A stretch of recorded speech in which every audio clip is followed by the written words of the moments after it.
Yep. This domain has been seized. Oh, no. Is that their actual website right there? Yes, that is their actual website. I Googled Stream East seizure because I wanted to find there's a picture of who is supposedly someone in charge of Stream East, handcuffed next to a table that has just stacks of cash on it. And that's the picture I was looking for. But wow. I got this instead.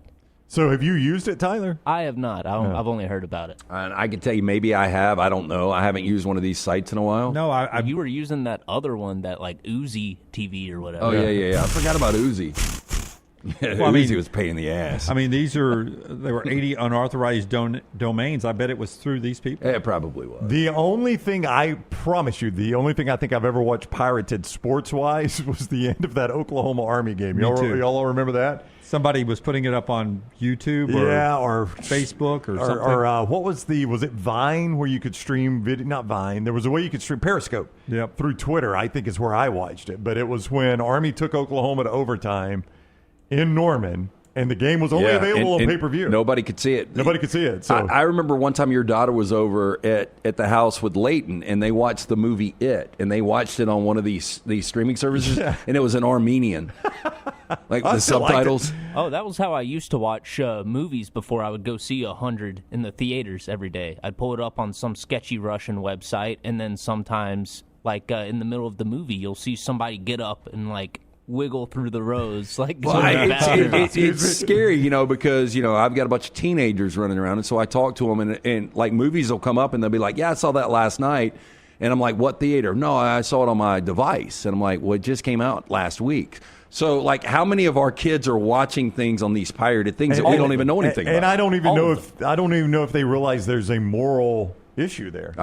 Yeah. Because that generation has grown up doing that. Like, I know when I was watching Army on a pirated video, I knew I was technically breaking a law. You knew when you walked in the old theater and didn't pay for your ticket? I just thought if they didn't have anybody up there, what's it to me? I'm going to go buy. I was trying to buy a ticket. You didn't have anybody at the ticket booth, so I walked in.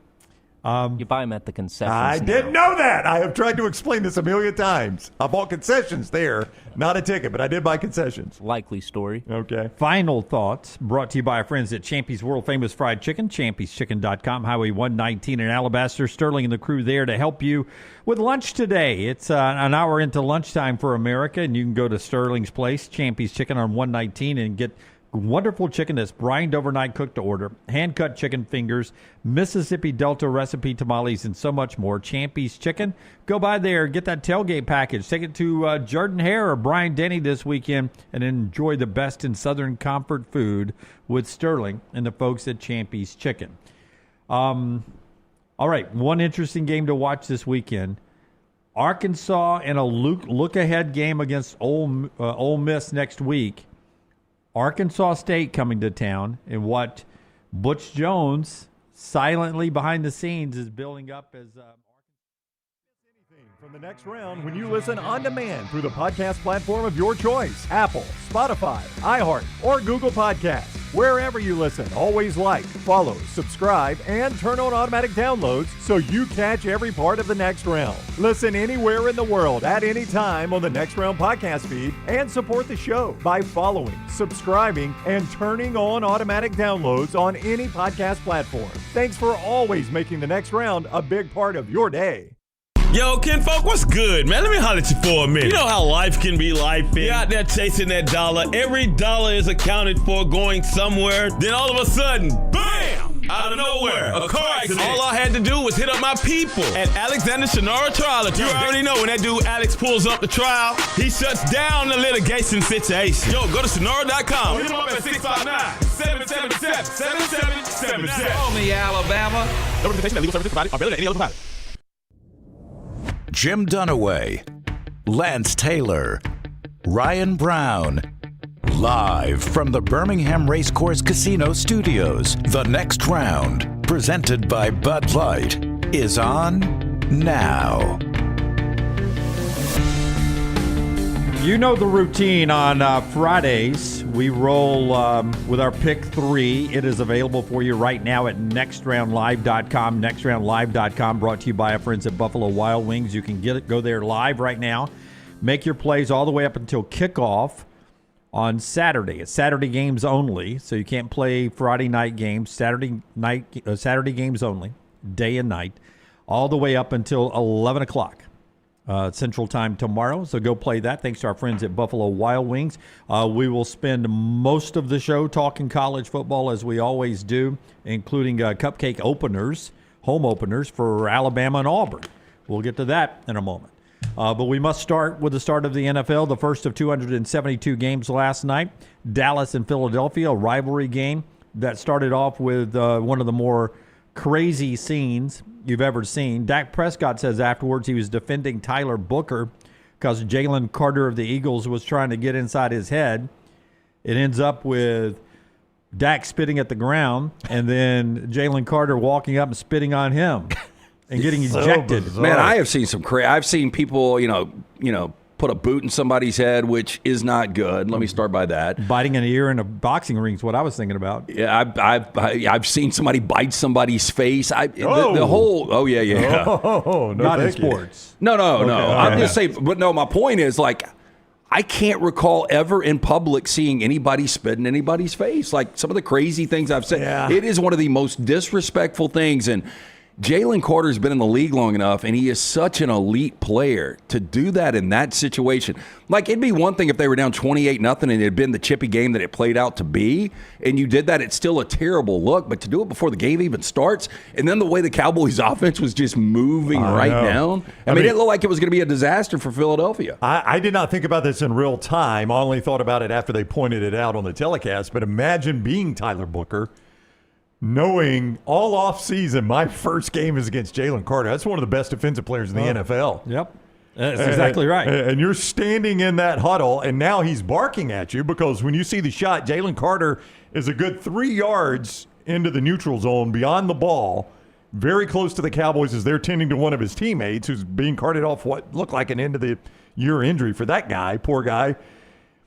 Yeah, that was an amazing first play. Oh, it really was. I mean, so he's standing there barking at Booker, and Booker in his mind's like, man, I got to go against this guy. And then in a blink of an eye, this dude's out of the game. Yeah. I mean, if I'm Book, I'm like, man, that was kind of a relief. Got to be honest with you. Yeah, as Collinsworth said, let the freshman rookie off the hook there. And as you guys said, the way the Cowboys were driving, first couple of drives, it looked like it was going to cost the Eagles the game. Luckily, Jalen Hurts, dare I say, played like a top 5 quarterback. He did. Look, he made the plays with his legs. He didn't make any mistakes. I mean, he has settled into, I guess my point there was, 1 through 4 is easy. You can absolutely debate number 5, but my point more so was I think we all still doubt Jalen Hurts a little bit. I don't know why we do. And I think it's because we saw him for so long at the collegiate level. Yeah, if you only saw him play from Oklahoma on, you probably would have had the same doubts. Absolutely. Yeah. Because when he was at Bama, you guys would give me, we were like, this guy can't play in the NFL. No, he can't throw the ball in the NFL. Defending Super Bowl champ. He's won the NFC twice. A.J. Brown, Devontae Smith, 4 catches for a combined 24 yards. Yeah, if I would have seen that, that's all I need to see. And they still win the game 24-20 in that contest. Well, and then add in the fact that Saquon only had 660 yards rushing. So if you told me those two had a combined 24 yards, one of the best pairings of receivers in the league, and then the guy that went over 2,000 last year only had 60, there's no way the Cowboys don't win that game. But I think your point there, Jim, is that makes him more of a top 5 quarterback, right? Being a top 5 quarterback means if they take away Devontae Smith, if they take away your Saquon Barkley, your top weapons, what do? Are you still able to find a way to win the game? And give credit to Jalen Hurts. He did. You ready for my first conspiracy of the football season? I mean, when the Cowboys had them all covered up, by the way. Right. All covered up. Jalen Hurts was able to run and get big runs. So dangerous. And there was nobody like Micah Parsons to chase him down. Oddly. It is a legitimate point. If Parsons is in the game and he's spying him, which he would have done a little bit here and there, Matt Eberflus did a really good job with the adjustments in the second half because Philadelphia's offense really could do nothing in the second half. And if you had the over, I feel for you. I don't know how you lost it. I don't either. That is one of the craziest graveyard second halves I've ever seen in all my years of doing this. I mean, 7 first-half possessions, all of which ended in a score. I mean, I was talking to my dad this morning. We were talking about the game, and I brought that up. I was like, go ask any of your buddies that gamble at the golf course there if they had the over last night. pat him on the back. That's a tough loss. And I told my dad, I was like, 41 points and a half of NFL football is a lot. And that's what you had in the first half. All you needed was a touchdown. That game is screaming Are over. you ready for my conspiracy early on? Yeah. Jalen Carter will be suspended for game number 2. And they play who? At Kansas City. I think he should be. Yeah, I don't disagree. I think he should be. I mean, he's too big of a name, too much of a spotlight. NFL's got to get this under control. The last thing you want is players spitting on each other. Here's the thing. So, I mean, it is well-deserved if it happens, but don't you feel like it will happen? Yeah, I think it will. And I think you're a bit tongue-in-cheek there. Because I am, because he deserves it, but it is ironic. It is against the Chiefs, and everybody will make the biggest deal of this. They will, unfortunately, but I think he deserves to be suspended. But here's the point, Jim. If you're going to flag Nolan Smith for taunting based on what he did. That was stupid. Which is apparently a league, that's going to be a league focus this year. He didn't stand over him. He walked towards him a little bit. And he was behind him, too. The guy didn't even see it. But if you're going to do that, you got to come down heavy on a guy that spits on somebody. If you're going to be flagging people for flexing over somebody 15 yards, you gotta suspend a guy that spits on somebody. You got to be consistent. Spit looked infected too.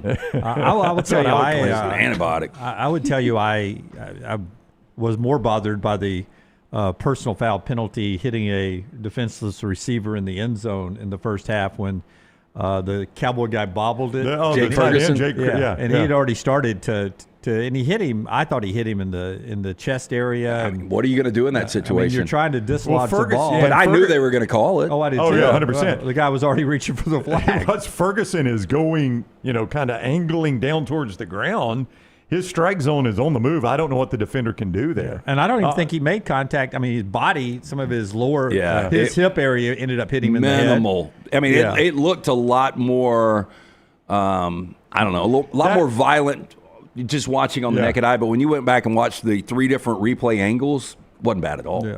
I just thought to myself, am I just supposed to let him have the touchdown there if he holds onto the ball? I can't hit him to try to dislodge the ball? Because that's what he was doing. I didn't consider that to be a head-hunting situation. Those things bother me more than standing over and flexing. I'd rather you let that go and let him flex and all that. I'm okay with the flexing. That's just the only time I can think of anything like Jalen Carter's Roberto Alomar. I mean, that's what we all thought about, right? Yeah. When he spit on an umpire, and I don't remember what was his suspension. That was it was hefty. Yeah, it was pretty hefty suspension. I mean, I think it was like 15 games. Okay. I'll do it right now. I think it was longer than that. It might have been. I mean, he came back for the postseason. It happened in the second half of the season, but he was back for the postseason. I felt like he was gone a month.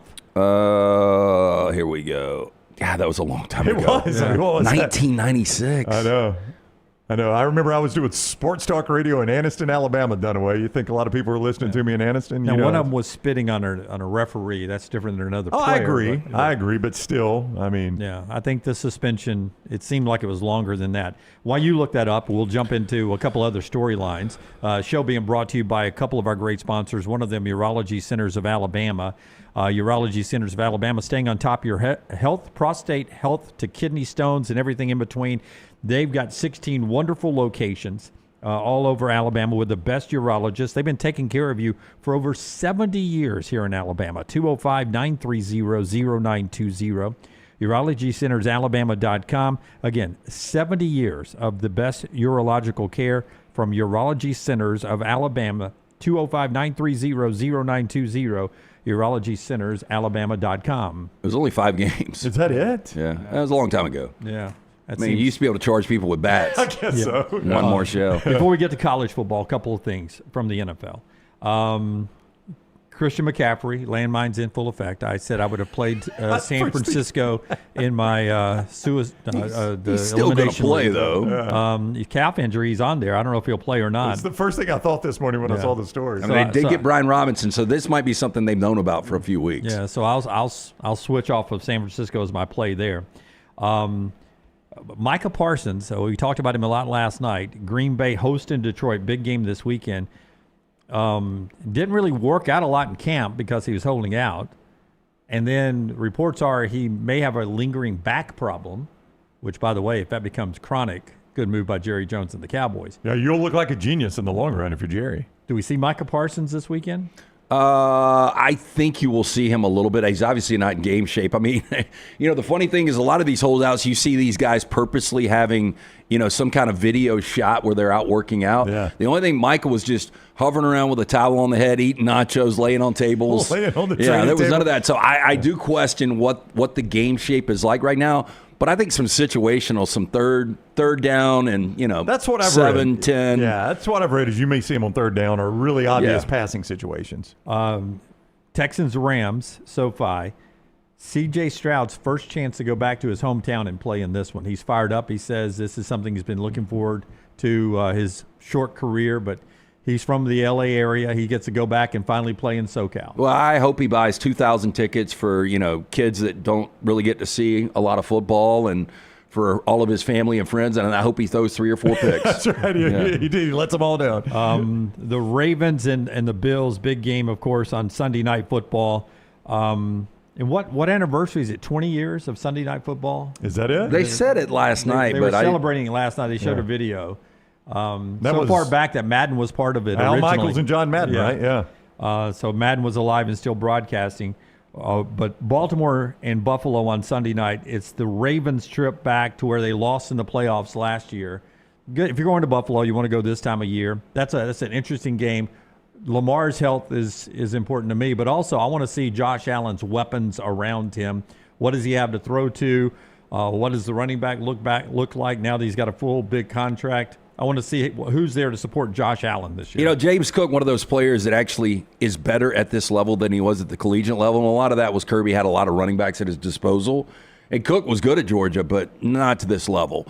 But, yeah, I agree. Dalton Kincaid, one of the better tight ends. I think Keon Coleman in year 2 out of Florida State is going to be a problem for a lot of defenses deep. We brought this up yesterday with Orlovsky that Baltimore is actually favored in that game at Buffalo, which seems very, very odd. So should be a fantastic Sunday night game. Yeah, I mean, to put it in perspective, like next week, Philadelphia on the road, so in 10 days or whatever, at Kansas City. Kansas City's a 2-point favorite. So even your defending champions on the road are underdogs. I mean, it's hard to be a favorite in Buffalo. I'm looking at that. I mean, Kansas City, favorite 2 right now against Philadelphia. And Baltimore in Buffalo is a favorite. I mean, that's such a tough place to play. And lastly, before we jump into your college football conversation, if I put the over-under at 0.5, and I give you the combination of interceptions and touchdowns by Travis Hunter this weekend for Jacksonville, you get either over under 0.5 of combination interceptions or touchdowns. If this was 3 or 4 weeks in, I would take the over. I think I'm going to take the under. I mean, it's not going to surprise me if he's immediately involved. Brian Thomas has become a really good number 1 in the NFL, but there's a chance that Travis Hunter is going to be that compliment to him, and Liam Cohen likes to sling it around.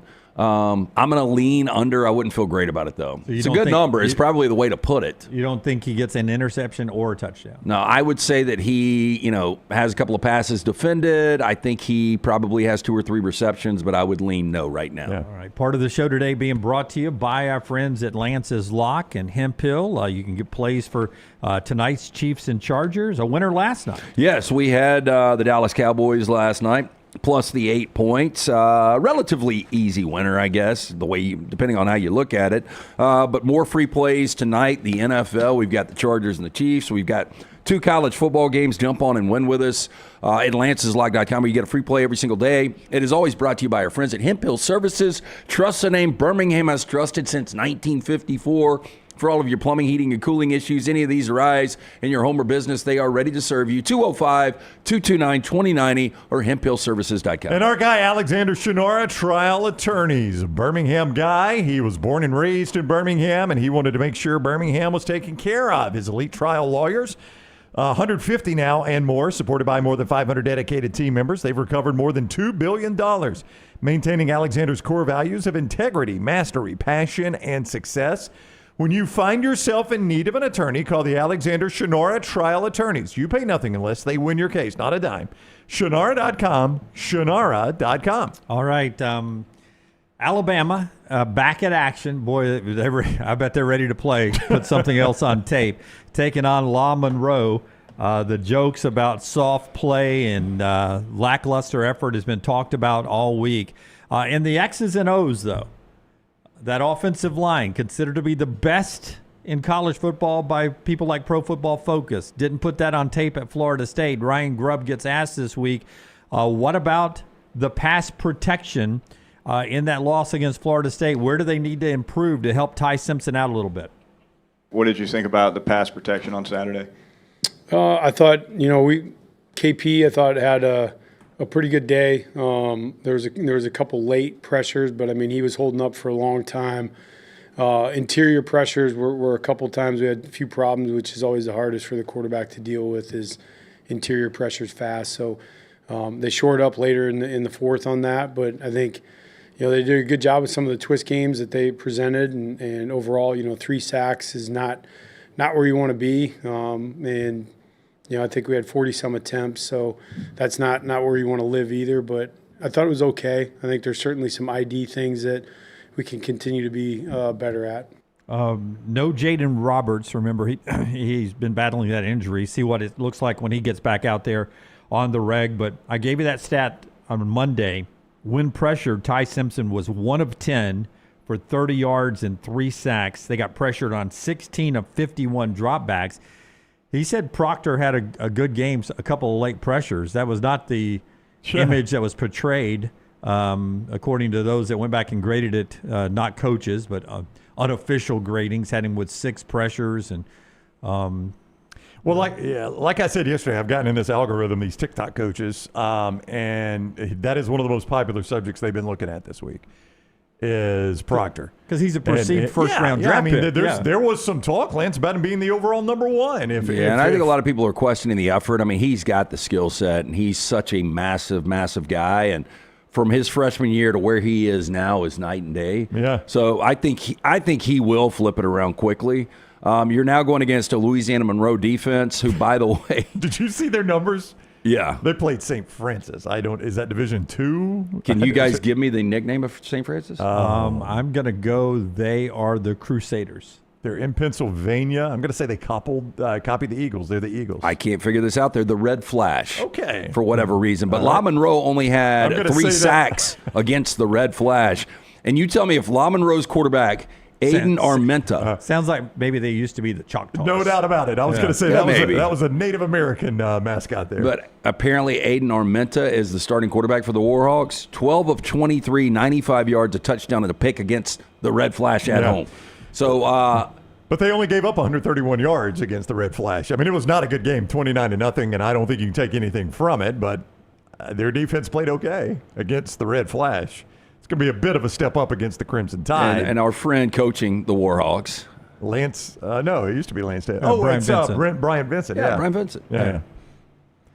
Look, this is a name-your-score game, or at least it should be for Alabama. Well, if it's not, it's only going to fuel the fire. What are you pulling for? Like, I talked to an Alabama fan earlier today, and they're like, man, they have got to just completely go out there and dominate. And I'm like, what does it matter? Yeah, what's that going to tell you? Well, it tells you that, what's the alternative? Well, you guys say it doesn't tell you anything, but you are right. If they went out and won 35-14 and turned it over 2 times and there was no body language, it wasn't right, then, I'll give you that then. So if they go out and they're really into a game for 4 quarters against La-Monroe and people are picking themselves up and, going nuts, maybe get some personal foul penalties. You want the ones to do their job, and you want everyone to be energized and running after the ball and everybody doing their business and not looking like they're too cool for school.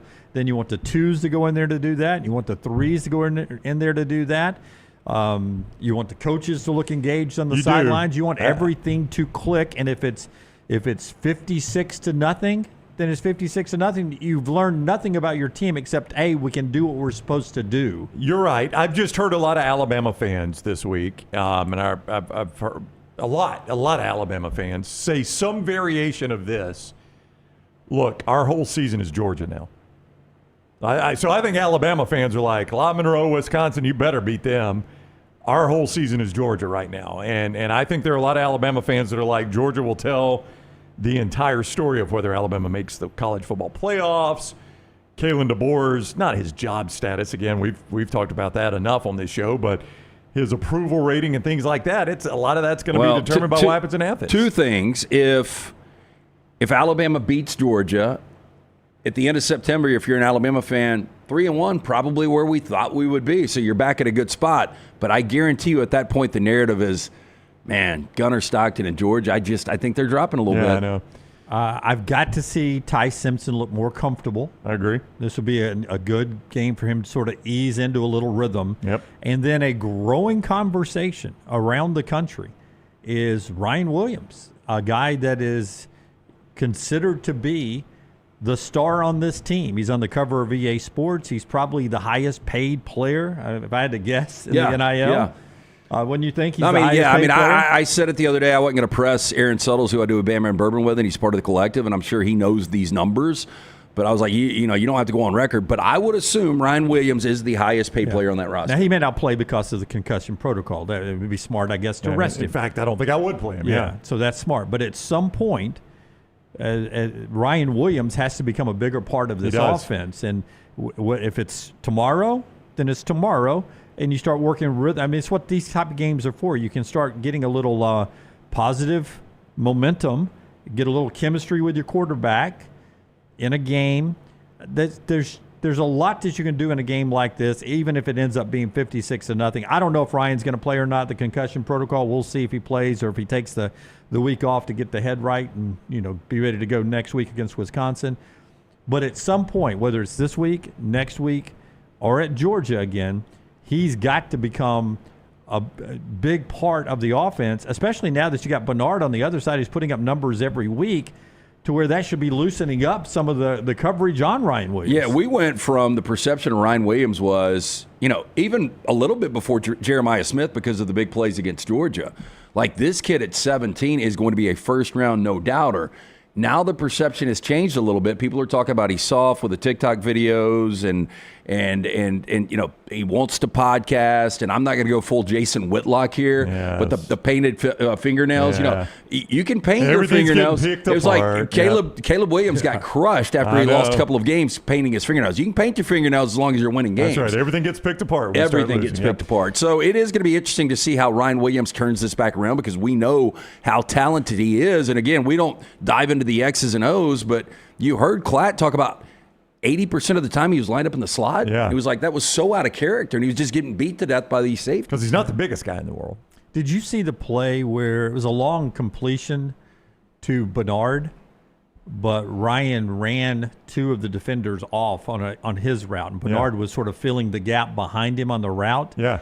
And as he's pulling the defenders with him, leaving Jeremy open, he points back to Bernard, almost telling Ty, throw there. That's where you're supposed to throw it, right there. Throw it. Yeah. Throw it. I wonder when I hope anybody in the chat room saw that too. Yeah. I wonder when defense coordinators are going to start keying on Bernard, though. Yeah, that's my point. At some point, you got to make that adjustment. Yeah, I'm a grown man. I know that Ryan Williams is drawing the attention. Oh yeah, and has been since his last 100-yard receiving game, which I believe was Georgia last year. People are terrified that Ryan Williams is going to get behind you and make you look awful. So Bernard has had some free space. At some point, you got to think that shifts over on Bernard a little bit, or at least 50-50 split, and that's got to free up Ryan Williams to do some damage. Yeah, which you would hope that leads to Cuevas or Isaiah Horton or somebody like that getting favorable coverage. I love me some Cuevas, man. That guy plays well. Yeah. Oh, he does. Yeah. He looks like he plays hard. And we always say tight ends seem so underutilized. If this was Georgia this week, though, if you're Glenn Schumann, if you're Kirby Smart,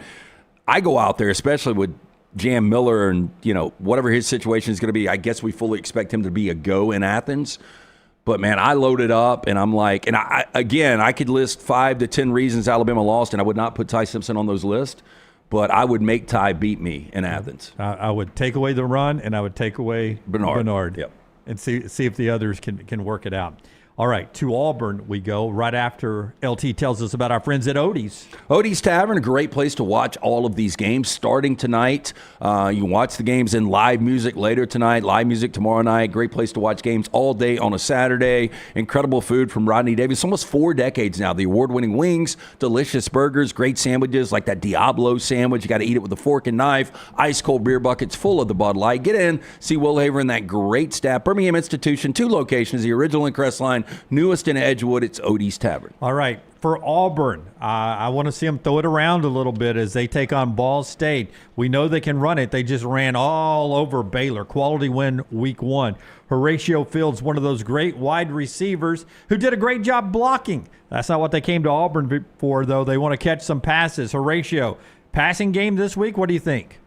Horatio, you think there might be some more opportunities to open up in the passing game this week? Oh, most definitely. I think you see how we run the ball. I think it should show teams that you can't just, go too high, let box be light, because we just gonna run the ball. I mean, we gonna take what we give. So sometimes take that shot if they want to, fill out the box. Bring down the safeties. That's our chance to shine right there. So Jackson Arnold throwing the football. Let's see what that looks like this week against Ball State. Well, look, Ryan Brown, not you, Ryan Brown, the Ryan Brown for the Purdue Boilermakers. Is he smart and good looking too? Just he actually is a good looking kid. Oh, thank you. Yeah. But I mean, he torched this Ball State team. And by the way, Ball State's still looking for their first points of the year. They got shut out by Barry Odom and Purdue, 31-0. I feel like Forrest Gump for a minute. Pull the Ryan Brown kid. I think he is a good looking kid. Yeah, well, I would the quarterback imagine. for Purdue. Quarterback for Purdue. You'll be surprised if he's not, right, Jim? I mean, Jason Whitlock can kiss my backside with some of the things he says on the internet. Right, but you two are sitting here talking about good-looking college kids. Well, You are making me uncomfortable. Julian Sayin had a good maybe complexion. I saw a different picture. That was a picture I saw. Right, so which one? I don't know. I mean, he's a decent looking kid. So all of a sudden, Lance is saying Ryan Brown is not his type. Yeah, that's a good-looking kid right there. Anyway, he torched this Ball State. I mean, Ball State gave up 340 yards through the air. So this is a get-right game. I mean, it's not a get-right game because you already won against Baylor on the road. Right, yeah. But if you want to continue to build confidence, Jackson Arnold, you got it with his legs. Now you can get it with his arm. I think it's a get-right passing game, and that's what I want to see out of Auburn. Like Lance said, they should have – it should almost feel like the Alabama State game last year where Auburn could have thrown all night if they wanted to. That was fool's gold, as it turned out for Auburn, and this may be as well. But you can't worry about that if you're Hugh Freeze or an Auburn fan. You've got to get – a little confidence in game situations between Jackson Arnold and your receivers. I'm more concerned with this Auburn pass defense just because of what we saw with Sawyer Robertson. I think Sawyer Robertson is one of the better quarterbacks in college football, but at times he torched this secondary. But, again, this is a get-right game on that side. I mean, they gave up Purdue only gave up 87 passing yards to Ball State.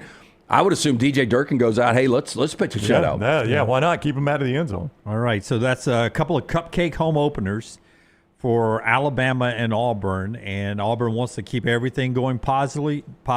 Alabama needs some of that positive momentum as we get to a better part of the schedule moving forward. All right, opening segment in the books there. When we come back, we jump into the pick 3. It is up for you right now, nextroundlive.com, nextroundlive.com. The show today being brought to you by a couple of great sponsors. One of them is our friends at the Inverness Country Club. Tell us about them. They have memberships that absolutely fit everyone. You can stop by. You can get a tour of the incredible club. Call Erin. Tell her the next round sent you, 205-991-8608. You can go online, iccalabama.com. They've got social memberships, golf membership. Great place just to take clients, eat, drink, have a great time. Child care, also a big plus. You and your wife want a day of golf or tennis. Guess what? You can drop the kid, go have yourself a day on the court or course. Maybe you work from home. What about working from the club while they watch your kid? Best days happen in Inverness. Again, 205-991-8608 or iccalabama.com. As you make your plans for lunch or tailgating this weekend, make sure they include Bojangles. 7 sauces. The pairs great with those hand-breaded tenders. If you're looking for sweet, that honey mustard is great. You want some tang, that barbecue is great. You want that heat, creamy buffalo or peach honey pepper. Smooth and creamy, how about house-made ranch, jalapeno ranch, or classic Bo sauce ready and waiting? Head to Bojangles, order some hand-breaded tenders with your favorite sauce today, and make that plan this weekend, whether it's tonight for a high school football game, Saturday for a college tailgate, or a watch party at your house. It can be Bojangles. It is Bo time. The pick 3 is next. Call the next round now at 205-734-0923. Have you been injured in an 18-wheeler accident, company truck accident, car accident, or work-related accident? Call Alabama's largest personal injury firm. Alexander Shannara Trial Attorneys will fight for every dollar you deserve, and it won't cost you a dime. Trust me. What do you say, man? Call me, Alabama. Call 659-777-7777 or go to shannara.com. No representation made that the legal services provided are better than legal services provided by other attorneys. Sterling and the fine folks at Champy's Chicken on Highway 119 in Alabaster want to welcome you in for a great lunch or dinner starting at 11 a.m. every day. Chicken that's brined overnight and cooked to order, and the taste of the Delta with those Delta recipe tamales. Champy's is perfect for all your tailgating needs this football season. You can also choose Champy's for your next party, wedding, or birthday. Great food, great people. Champy's Chicken on Highway 119 in Alabaster, and everything online at champyschicken.com. Hey, Lance Taylor from the next round to tell you about my friends at Michelson Laser Vision, located conveniently UAB Highlands. Almost 20 years ago, I went in for the procedure. Only took 12 minutes for both eyes. When I went in, I had 2200 vision. I was legally blind. Now I have 20/15 vision, still 19 years later. Make the call today. Schedule a hassle-free consultation. 969-8100. Dr. Mark Michelson, Dr. Jen Michelson, Michelson Laser Vision. Make sure you tell them the next round sent you. 969-8100 or MichelsonLaserVision.com. Hey, for all of your IT and printing needs, reach out to our friends at Xerox Business Solutions. Look, I'm still one of those old school guys. I print my notes every single day for the show. If you watch the show here on the next round, you see all the notes in front of me. From day one, Xerox Business Solutions, they've been with us here at the next round. Local for over 45 years. For all of your IT and printing needs, visit XeroxBusinessSolutions.com or call 205-969-3000. That's 205-969-3000. Excitement awaits at Barber Motorsports Park for the UAB Medicine GT World Alabama Benefiting Teal Wings of Hope, September 5th through 7th. Witness some of the most iconic sports cars like Lamborghini, McLaren, and Ferrari battle it out on the track. Enjoy the beer gardens, food trucks, kids zone, garage, and more. The UAB Medicine GT World Alabama. Kids 15 and under get in free. Get your tickets today. Storm season is here. Make sure you have a plan of action in place right now. Greg from Pell City and Storm Restoration Roofing should be your first call when storms hit. Insurance companies love working with Storm Restoration Roofing because of Greg Nelson's name and reputation in the industry. When storms hit, call Greg Nelson. He's local, 205-542-3531. He's the home of the free no-cost roof inspection. Greg from Pell City on Facebook, 205-542-3531. It's Storm Restoration Roofing. Follow Next Round Live on Twitter, Instagram, Facebook, and YouTube. The social media team at Next Round Live is dedicated to giving you daily news conferences and practice video from UAB, Alabama, Auburn, and around college football. Follow and compare to the sites you used to visit. You'll also get the latest highlights and news from the Next Round Daily Show. Turn on the notifications so you don't miss a thing. Follow Next Round Live on Twitter, Instagram, Facebook, and YouTube. See more at nextroundlive.com. It's bow time. Tired of choosing between sweet and savory? Why not have both? Introducing Bojangles' new chicken and bowberry waffles. The bold Cajun chicken filet you love, now drizzled with a bowberry honey glaze and sandwiched between two warm waffles. Which means your favorite meal of the day just met your new favorite dish. And lucky for you, it's served all day. But it's only here for a limited time, so try chicken and bowberry waffles at Bojangles today. It's bow time.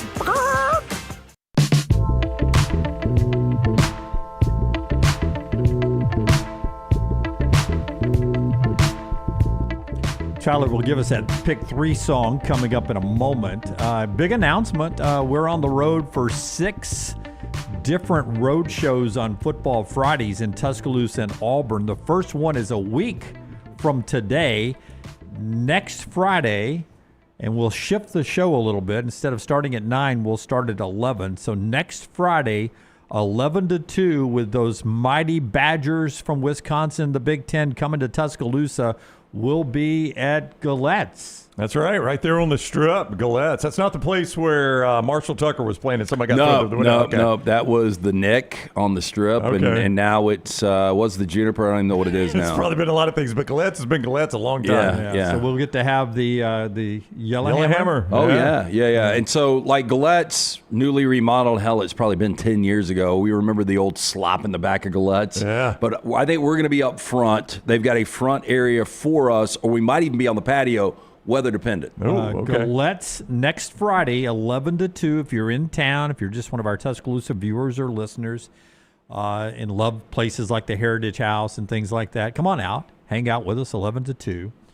But we'll be at Galette's with our friends at Bud Light, 11 to 2 next Friday, the first of 6 Friday road shows on big football weekends, both in Tuscaloosa and down at Auburn. And a lot of you, we had some folks from Auburn coming up for our kickoff party. We'll be in Auburn the Friday before the Georgia game, and then Black Friday before the Iron Bowl. Yeah, and I don't want to confuse this, but I'm almost positive the Friday before Georgia, we will be at Moe's Barbecue. The Friday before, which will be Black Friday before Alabama, will be at Sky Bar. Okay. Wow. All right. So that's the Auburn schedule. Yeah. So Galette's, Moe's, and Sky Bar, man. We are. Can I make a suggestion that the Sky Bar Friday show, we make that 11 p.m. to 2 a.m.? Could we get in there? Well, hopefully we'd have a VIP area. I've never. I lived through the. I've never been to Sky Bar. I only for our shows in the morning. Yeah, I've never been there at night. Yeah. You and I did a show from there, right? You were back in Birmingham. It was a Saturday show, Saturday morning show before an Iron Bowl. We did it from Sky Bar, I think. Last actual clubbing I did in Auburn was Supper Club. Supper Club for me too. Yeah. So it's been a long time though. And the pictures I see on social media from the Sky Bar compared to the Supper Club would be the difference between Club La Vila and the First Methodist Church in Vestavia. Yeah, I mean this is not Caches on Okaloosa Island to Club La Vila. Yeah. It is probably much different, at least from what I hear. I hear Sky Bar is a lot of fun. Now we probably aged out of Sky Bar, but we'll give it our best shot. Probably. Well, I mean, a VIP area up top overlooking. That's what you would like. Okay, like not down there swimming with the zealots, just overlooking. All right, pick 3 in a second. MyBookie.ag is that's where we get all the lines for the pick 3. MyBookie.ag. We lock them in earlier in the week. They change throughout the weekend, but you play the lines that are on the website at nextroundlive.com, nextroundlive.com. We will be sending you an email if you got a ball in the bucket last week. If you were 3-0, Brooks will be sending you an email out letting you know you were 3-0 last week. He'll do it again this week. MyBookie.ag is where you go play the lines. That is right. MyBookie.ag, code next round. I did it. I thought that's on me. Yeah. MyBookie.ag, code next round. Tonight, Kansas City Chiefs, a 3-point favorite at the LA Chargers. Well, I say at the LA Chargers. Chargers, the home team. That game is being played, of course, in Brazil. There is some college football tonight. James Madison and Louisville. Louisville right now at MyBookie.ag, a 15-point favorite over James Madison at home. Maryland, 16.5-point favorite over Northern Illinois. Boise State, 31.5-point favorite, as is Northwestern, as they play layup games. All those games right there at MyBookie.ag. Code next round. When you sign on at MyBookie.ag, you use code next round. When you sign up there, and your first bet is guaranteed up to $500. That's their bet back bonus. The way that works is you make your bet, first bet, up to $500. If you lose, they put that $500 right back into your account, and you can fire down again. It is so easy to get started with MyBookie.ag. Code next round when you go to MyBookie.ag for that bet back bonus. Bet anything, anytime, anywhere at MyBookie.ag. Code next round. Pick 3, it's time for the pick 3. 3 for you and 3 for me, that equals a pick 3. Say goodbye to your family, it's time for the pick 3. Only time that I'm happy is when it's time for pick 3. I know you have seen the Buffalo Wild Wings commercial with the chick from SNL with the big buffalo. And they are talking about the pick 6. It is available at Buffalo Wild Wings right now, $19.99. Ultimate meal for 2. 2 entrees, 2 sides, 2 drinks. Pick 6 meal for 2 is available at participating locations for a limited time. Stop into one of those great Central Alabama Buffalo Wild Wings locations throughout Birmingham all weekend long for all the games. All right, so let's see the standings from our friends at Buffalo Wild Wings on the show here. We had a trio of 3-0s. To start things off, and or maybe a couple of 3-0s and a couple of 2-1s, and then one Brown Bandit. Brown Bandit Brown Bandit. Brown Bandit only does upset alert. He is not responsible for the pick 3. This is just Ryan Brown. Here's the standings. Brooks and Jim. I don't know how Brooks gets top billing here, but whatever. It's alphabetical. I'm assuming he just got here. Who built the graphic? He's barely formally introduced. Who built the graphic? I literally built it in the order that you texted it out. Yeah. Oh, so you gave him top billing. Forrester. Yeah. Yeah. I figured you would do some creative construction here. Wow. 3-0. So it doesn't matter. Both are tied for first. Brooks gets top billing. If you don't know Brooks, by the way, he's on the back row back there with Forrester now, 3-0. LT and Forster 2-1, close guys. Almost got a ball in the bucket. Almost, this week. Yeah, you can't get all the balls in the bucket if you don't get them in the first week. But you guys were close. And then Brown down 1-2. You got to win there. TCU saved you on. Thank God for Jordan Hudson and Bill Belichick. I knew that one. They give you a win on Monday night. That was my play of the year. Yeah. So I'll start us off again since I was perfect last week, and then we'll get the others throughout the show.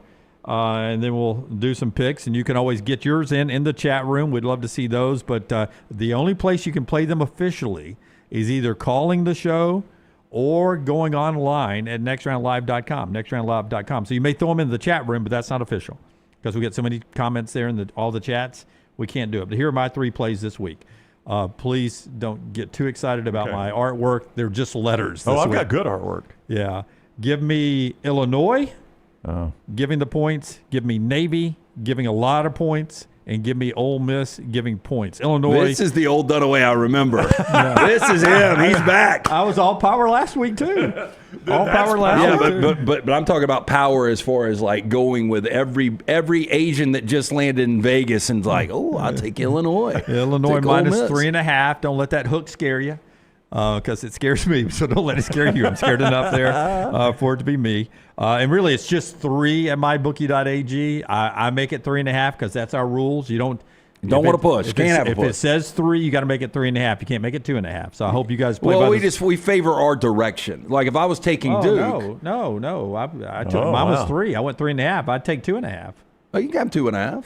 I mean, I thought we favored. I mean, you guys can. I thought we always went with the I'm half. fine either way. Yeah, I always. I mean, if it's not. I always thought if it was a number. I always played it. If it's a number, if it says 3, you make it 3.5. If it says 2, you make it 2.5. Yeah, significant. but for your benefit, like if you were betting that, you would buy it down to 2.5. Yeah, Lance makes a point. What you tell me the rules we're going to play by? I'm 3-0 right now. It didn't impact me last week, so I want to know right now. I will take my half the other way when it ever goes that direction. Okay, then Brown, you'll need to throw me an orange.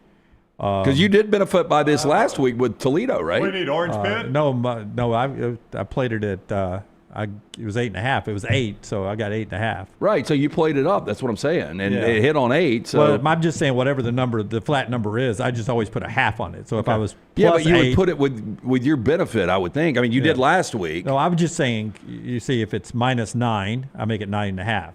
So if I was playing Kentucky, I'd be plus 9.5.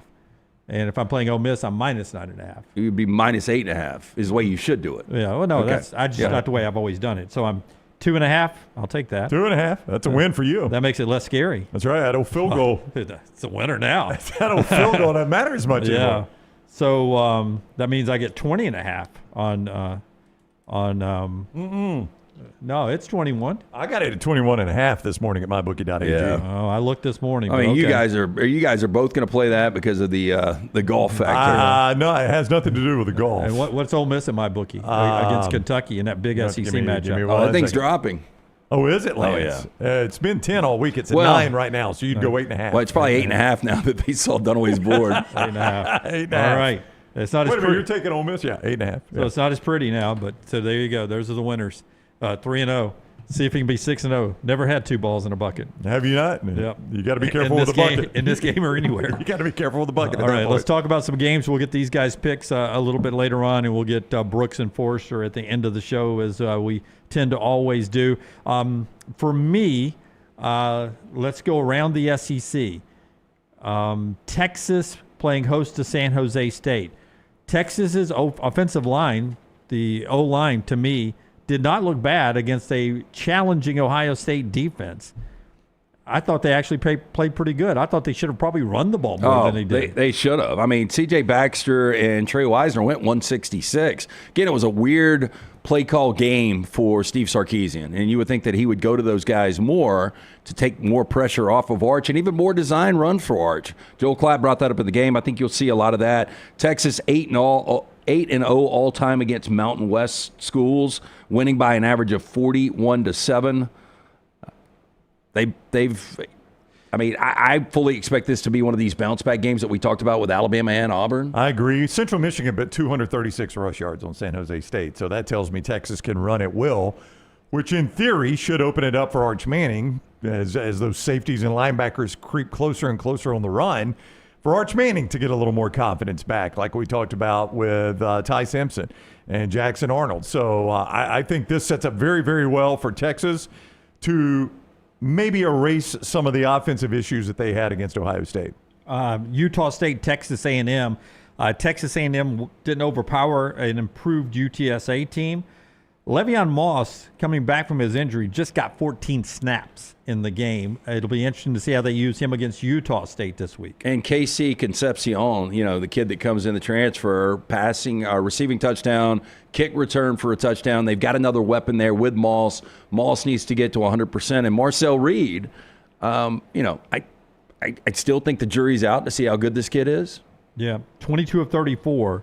289 yards and 4 touchdowns against a not bad UTSA team. But they ran for 200 yards on A&M. Does that worry you about A&M's defense a little bit? It does, because they lost 3 defensive linemen in the first 2 rounds of the NFL draft last year, and they try to rebuild that in the portal, and that they didn't pass that test last week. They did not. I mean, when UTSA can put 200 rush yards on you, Lance, you know you're going to face better running attacks inside the SEC. I mean, that is something Elko's got to get shored up very quickly. And I think he will. I mean, I think we always trust. I mean, A&M typically can trust defense. You can always trust Elko on that side of the ball. Yeah, you would think you could. Yeah. Only, by the way, and I'm not trying to go salt in the wounds here, only Alabama gave up more yardage last week on the ground in conference than did Texas A&M. Buffalo Wild Wings pick 3. Go play it at nextroundlive.com, nextroundlive.com. Ole Miss, Kentucky is the start of SEC play.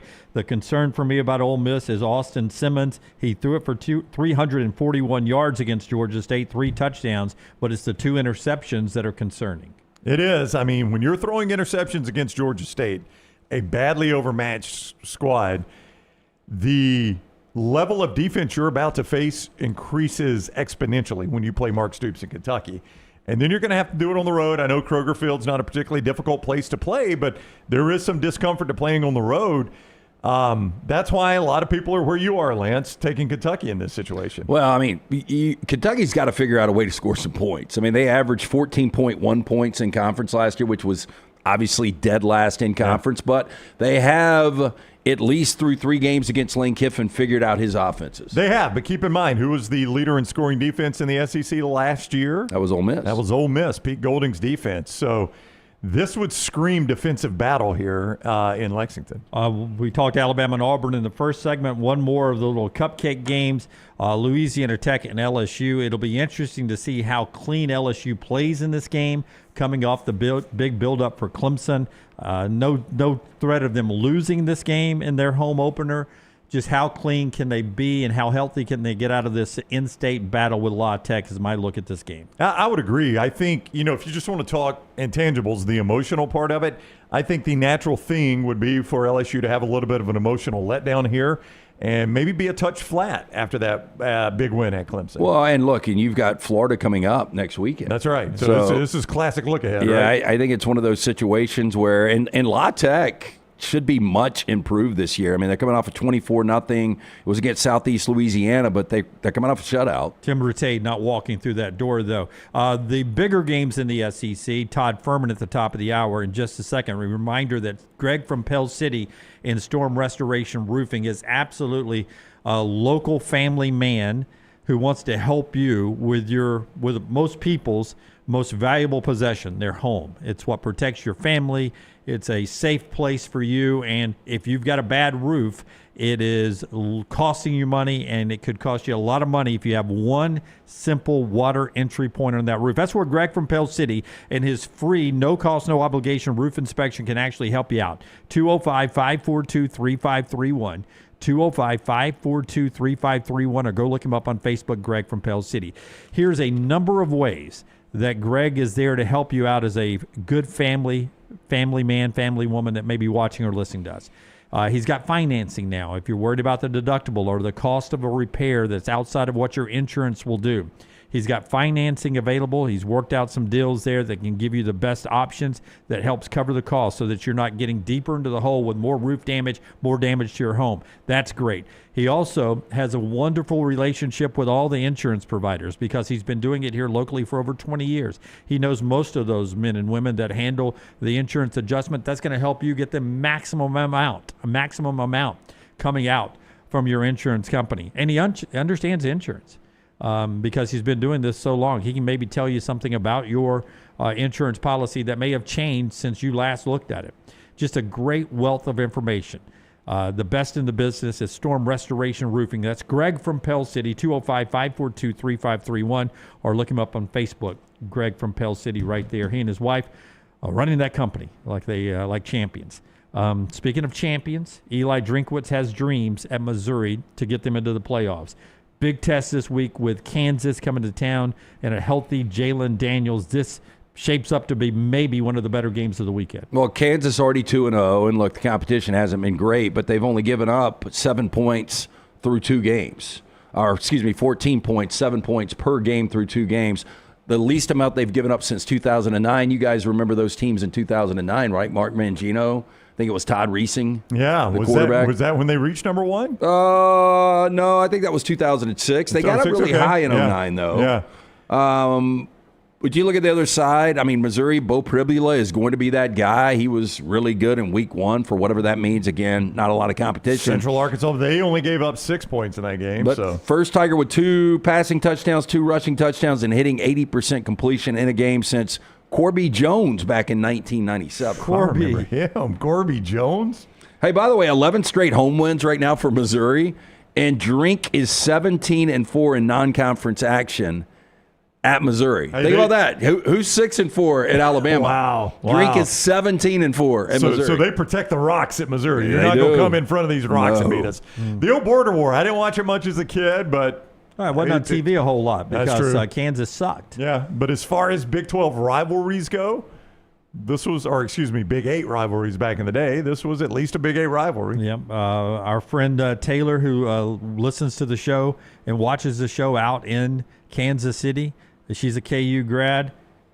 She'll tell you this game means a lot. It's hotly contested. Yeah, it means a lot. So you think in Kansas City today, they're not talking about Chiefs Chargers tonight. They're talking border war. They're talking Chiefs Chargers. Okay. Nathan Graybill. But the KU grads are talking. They're talking Missouri. And Nathan Graybill, shout out to him. He watches us out from Kansas. He was. One of the host families that when we stayed with the Elkhart Dusters, he was a little kid then, and he's a huge sports guy, and hell, he's in his 40s with his own kids now, but he sent me how excited they are about Jayhawk football this year. Okay, good.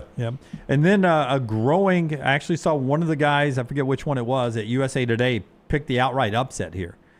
South Florida in Gainesville against the Florida Gators. This is one of the, it's not all the games that are left on Florida's schedule, I believe, are against ranked teams, basically. Basically, you're right. I mean, basically they are. So this is the last non-helmet game for them, but this is a scary game because you have a lot of Florida kids who probably wanted to go to Florida State or Miami. They ended up at USF. And that's not a bad football team. I think they got a really good football coach. And they've got a scary running quarterback in Byron Brown. And in this day and age, we saw with Jalen Hurts last night, that guy will stick his nose into contact.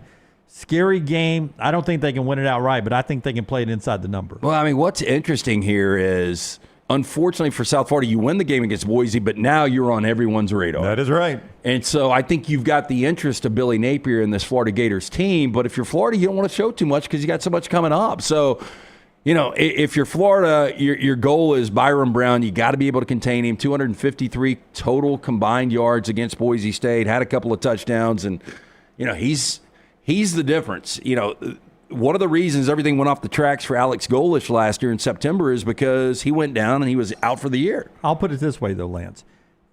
9-3 Florida, who's 5-3 in the SEC, has a slim chance of making the college football playoffs. Yes. 9-3 Florida that lost to USF. Unless. Oh, yeah. Yeah. That's 6-2 in the SEC. I know if USF is your Group 5 and they're 11-1, they're 11-1, maybe. Yeah, and then maybe you look past that. But then you're 6-2 in the SEC. Yeah. So you got a lot of wins. So I don't know if it matters one way or the other at 9-3, but to me,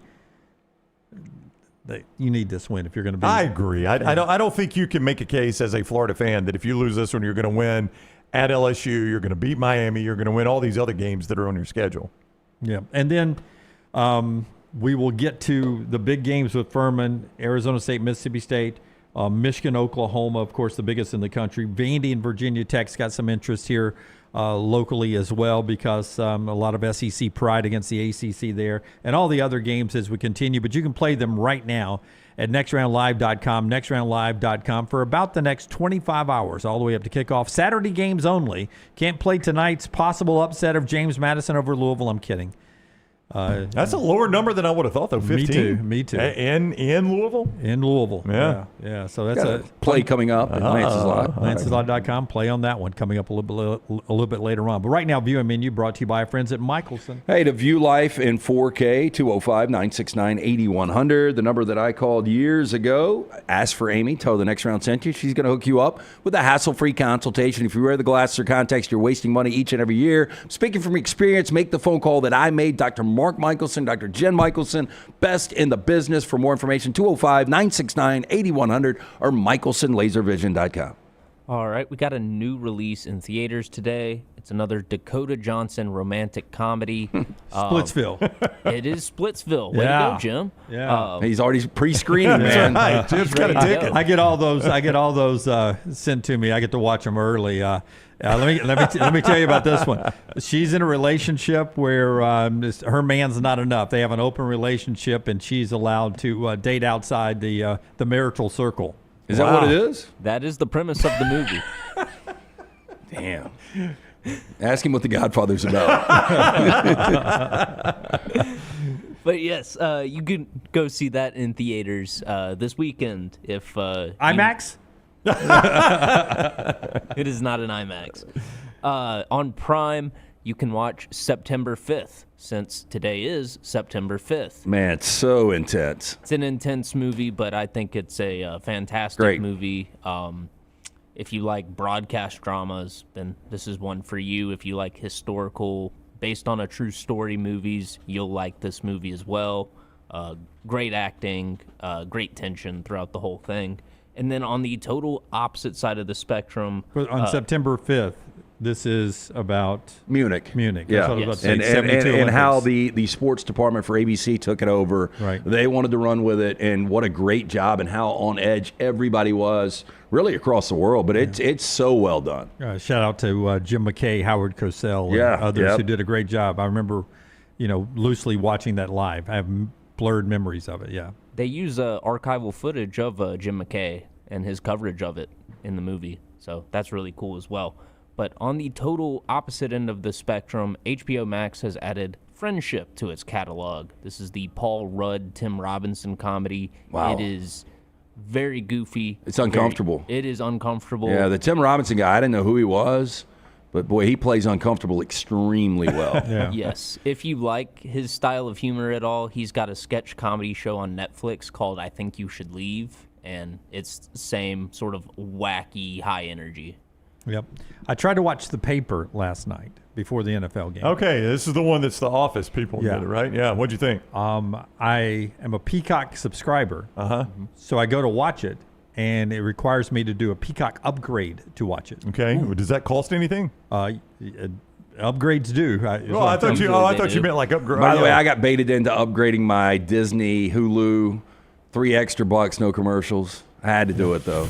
So I'm like, well, am I upgrading to get it because it's not released yet, and I can watch all the episodes that are online right now, and that's why I'm going to pay for the upgrade, or eventually are they going to be shown like on NBC and then available at my entry level for Peacock? Is that a no? I don't know. You didn't do it. I basically have Peacock to watch Peacock games. Basketball seasons when I really kept it back up, but you get some football games on there that are not on over-the-air television, so that's why I have Peacock. So I did not upgrade. No. Yeah. What's your last thing? My last thing is on Peacock, so you can watch this tonight, Jim. Oddly. It is Peter Pan's Neverland Nightmare. It's part of the Pooniverse, so if you've ever wanted to see the Pooniverse? I think it's Pooiverse, isn't it? And be careful with that. Okay. Not suitable for work. All right. If you've ever wanted to see a Peter Pan and Tinkerbell horror movie, I've always wanted to see that. Yeah. Apparently, a lot of Alabama fans think last week's highlights are available in the Pooniverse. Alabama, the exclusive network, Alabama Football, is on Pooniverse. All right, that's what Tyler's watching, brought to you by our friends at Michelson. When we come back, Todd Fuhrman from Vegas. Wake that man up on the other side. Follow LT on Twitter at @TheLanceTaylor. Yo, kinfolk, what's good, man? Let me holler at you for a minute. You know how life can be life. You're out there chasing that dollar. Every dollar is accounted for going somewhere. Then all of a sudden, bam! Out of nowhere, a car accident. All I had to do was hit up my people at Alexander Cinderella Trial. You already know when that dude Alex pulls up the trial, he shuts down the litigation situation. Yo, go to cinderellas.com. Hit him up at 659-777-7777. Call me, Alabama. No representation that legal services provided are better than any other provider. Storm season is here. Make sure you have a plan of action in place right now. Greg from Pell City and Storm Restoration Roofing should be your first call when storms hit. Insurance companies love working with Storm Restoration Roofing because of Greg Nelson's name and reputation in the industry. When storms hit, call Greg Nelson. He's local, 205-542-3531. He's the home of the free no-cost roof inspection. Greg from Pell City on Facebook, 205-542-3531. It's Storm Restoration Roofing. What are you waiting for? It's non-stop gaming action at Birmingham Racecourse Casino. Come play more than 900 of the latest and greatest games around, featuring fun bonuses and big jackpots. You can wager and win on horse and greyhound races from all over the world. There are more ways to win at Birmingham Racecourse Casino. Birmingham Racecourse Casino, located off I-459, exit 31, Derby Parkway. Must be 21 or older. Catch up on all today's Next Round on demand through the podcast platform of your choice, Apple, Spotify, iHeart, or Google Podcast, wherever you listen. Always like, follow, subscribe, and turn on automatic downloads so you never miss any part of the Next Round. When you crave activity like we do, you belong in the Roback family. Get the best golf wear, hoodies, and activewear for men and women at Roback.com. Use promo code TNR20 to get 20% off your order. That's Roback.com, promo code TNR20. Hey, there's nothing worse than waking up to a plumbing problem. Don't get caught in a flooded house. Call the guys at Hemphill Services. Adam, Chad, and the team at Hemphill are the only ones I trust to fix it and fix it right the first time. Hemphill Services does it right and always at a fair price. For all of your plumbing, cooling, and heating needs, trust the name that Birmingham has trusted since 1954. That is Hemphill Services. Call now, 205-229-2090. That's 205-229-2090. Never miss anything from the Next Round when you listen on demand through the podcast platform of your choice, Apple, Spotify, iHeart, or Google Podcast, wherever you listen. Always like, follow, subscribe, turn on automatic download so you can catch every part of the Next Round. Listen anywhere in the world, anytime on the Next Round podcast feed, and support the show by following, subscribing, and turning on automatic downloads on any podcast platform. Listen anywhere in the world, anytime on the Next Round podcast feed. Thanks for always making the Next Round a big part of your day. Stop by the New York Butcher Shop and pick up the finest in certified Angus prime beef steaks and burgers, premium pork chops, ribs, and all-natural chicken cut to order just for you. Their chef-prepared entrees and side dishes are the perfect dinner-to-go choice for your family and are ready to heat at home. With a great selection of fine wines and desserts, the New York Butcher Shop is your one-stop dinner shop. 2 locations to serve you, Cahaba Heights and on Highway 119 in Greystone. The New York Butcher Shop, rare quality, well-done service. It's bow time. Tired of choosing between sweet and savory? Why not have both? Introducing Bojangles' new chicken and bowberry waffles. The bold Cajun chicken filet you love, now drizzled with a bowberry honey glaze and sandwiched between 2 warm waffles.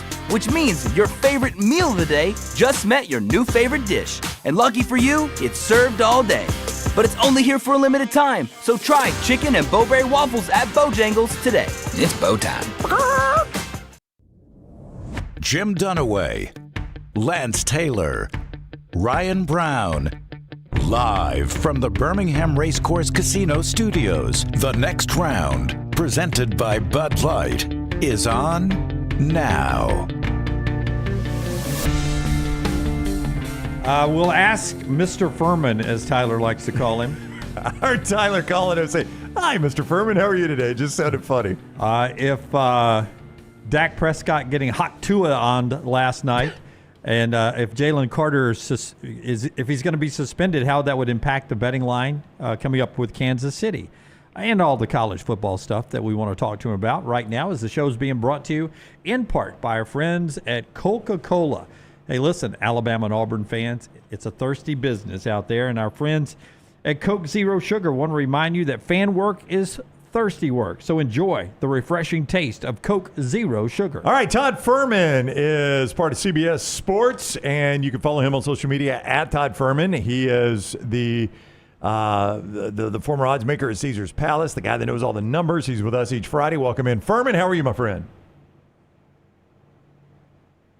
Hang on one second. Mr. Fuhrman. Hey, Fuhrman, how are you, my friend? I am good, boys. All right, good to have you. We appreciate you on the Alexander Shannara Trial Attorneys Hotline.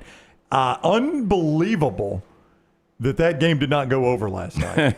I mean, yeah, preaching to the choir, my friend. Had an over 46 ticket, probably one of the best numbers in market. Figured at the half with 40 on the board that it was going to be somewhat of a rocking chair.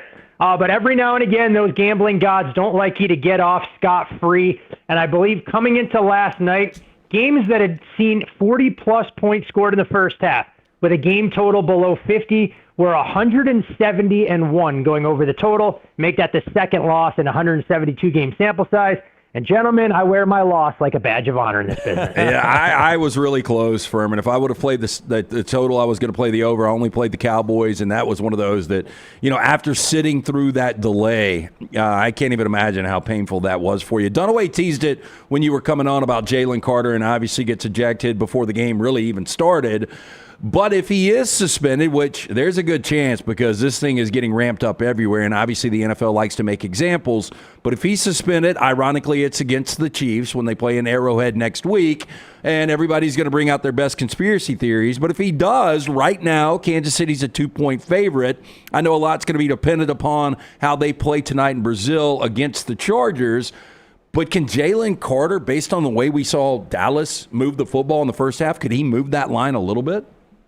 He can definitely have a little bit of an impact. I don't think we'll get to the point where Kansas City is a 3-point favorite unless they go out there and beat the Chargers 50-3 tonight down there in, say, Apollo. But instead of seeing that game open in that 1.5-2 range, wouldn't shock me at all if odds makers err on the side of caution, use a 2.5, maybe even juice that, and make somebody bet them to the key number of 3. It's no doubt one of the marquee games on the schedule for week 2. But we saw how different Philadelphia looked along the defensive line without Jalen Carter. And that was a position group that already had some questions coming into the season, knowing that's where some of the biggest defections were for the Eagles, along with the secondary. The offense maintained a level of continuity, although you wouldn't have known it given what we saw out of them yesterday. At the same time, though, clearly a player that they don't want to be out without, especially against an opponent as talented as the Chiefs, with revenge no doubt on their minds. Biggest game in the country, college football, Michigan and Oklahoma in Norman. Two great defensive minds in Wink and in Brent Venables. And then two quarterbacks, one that proved it on a different level and the other is a true freshman. How are you playing this big game in Norman? I wish I had strong opinions on this game, Dunaway. When I look at the side and total here, we did see Michigan as much as a 6.5 point underdog when this priced open, and there was a prominent book that actually opened this over-under in the low 50s.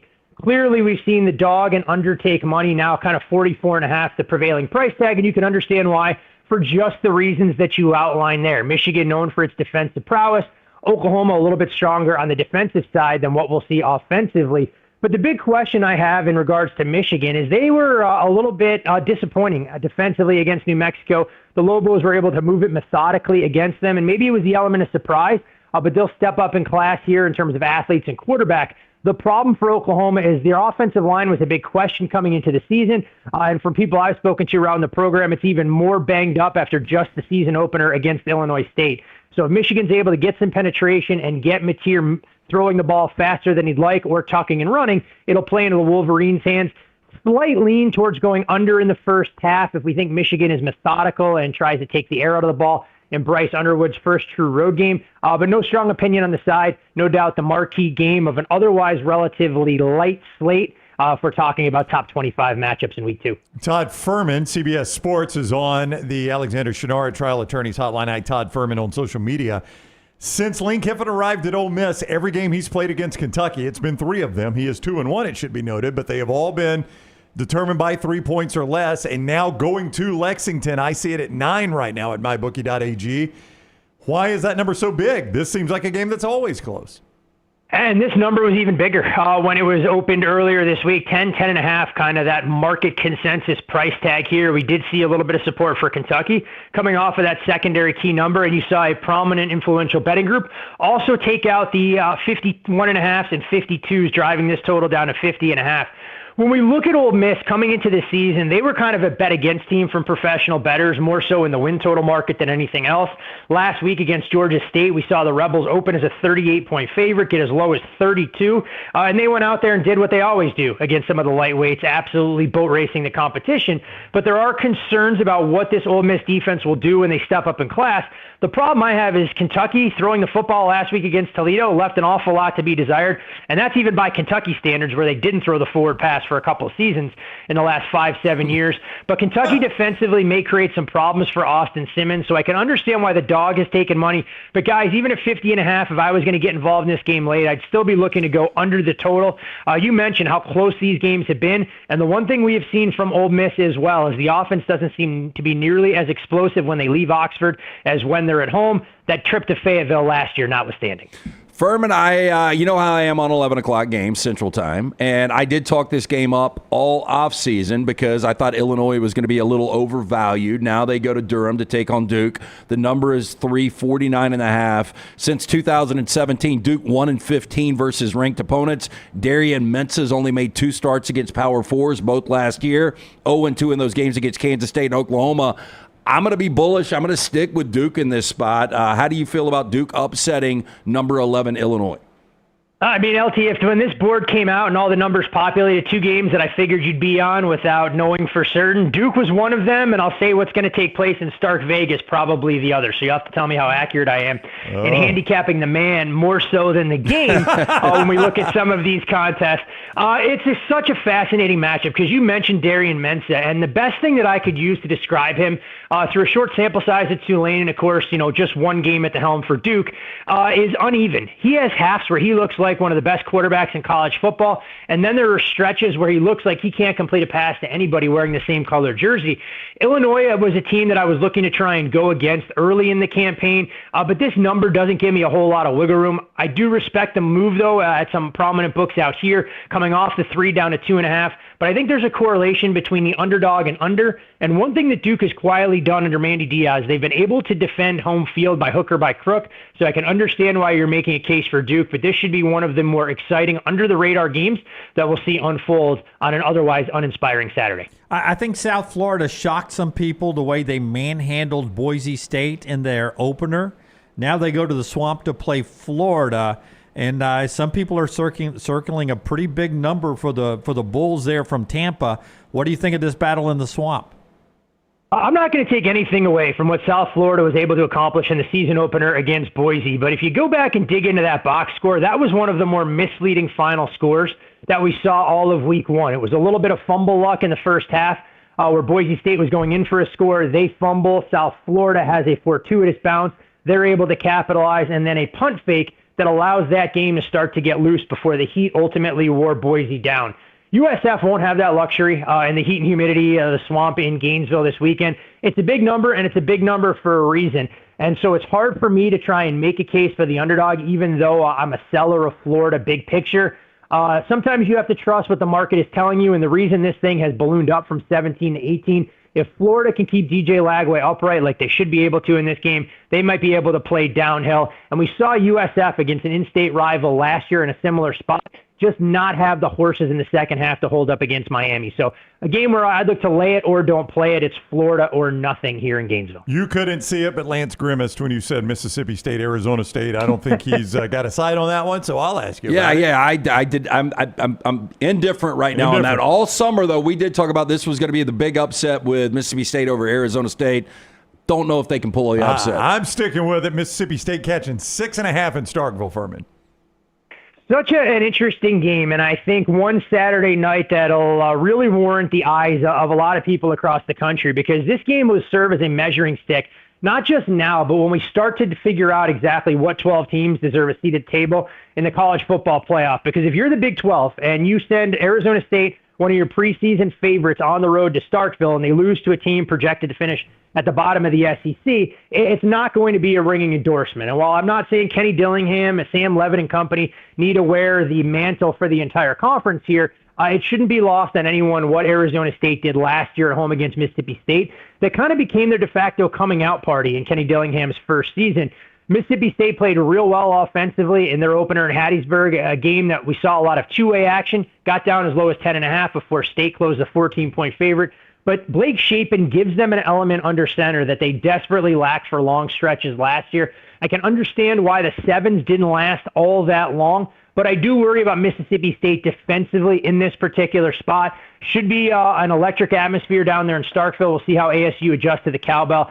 I don't have enough to get on the dog myself here. I lean over the total, and I think this will be a great game to watch to see if Sam Levitt, both as a runner and a thrower, can get things going, because Mississippi State will have one responsibility defensively, trying to slow down Jordan Tyson, who remains one of the more unheralded receivers in the country. Fuhrman, as we transition quickly to the NFL, I want to do something new on the fly with you this year, because, first of all, tell us how big survivor pools have gotten in Las Vegas with sports books, and then give us one team that will not lose on Sunday.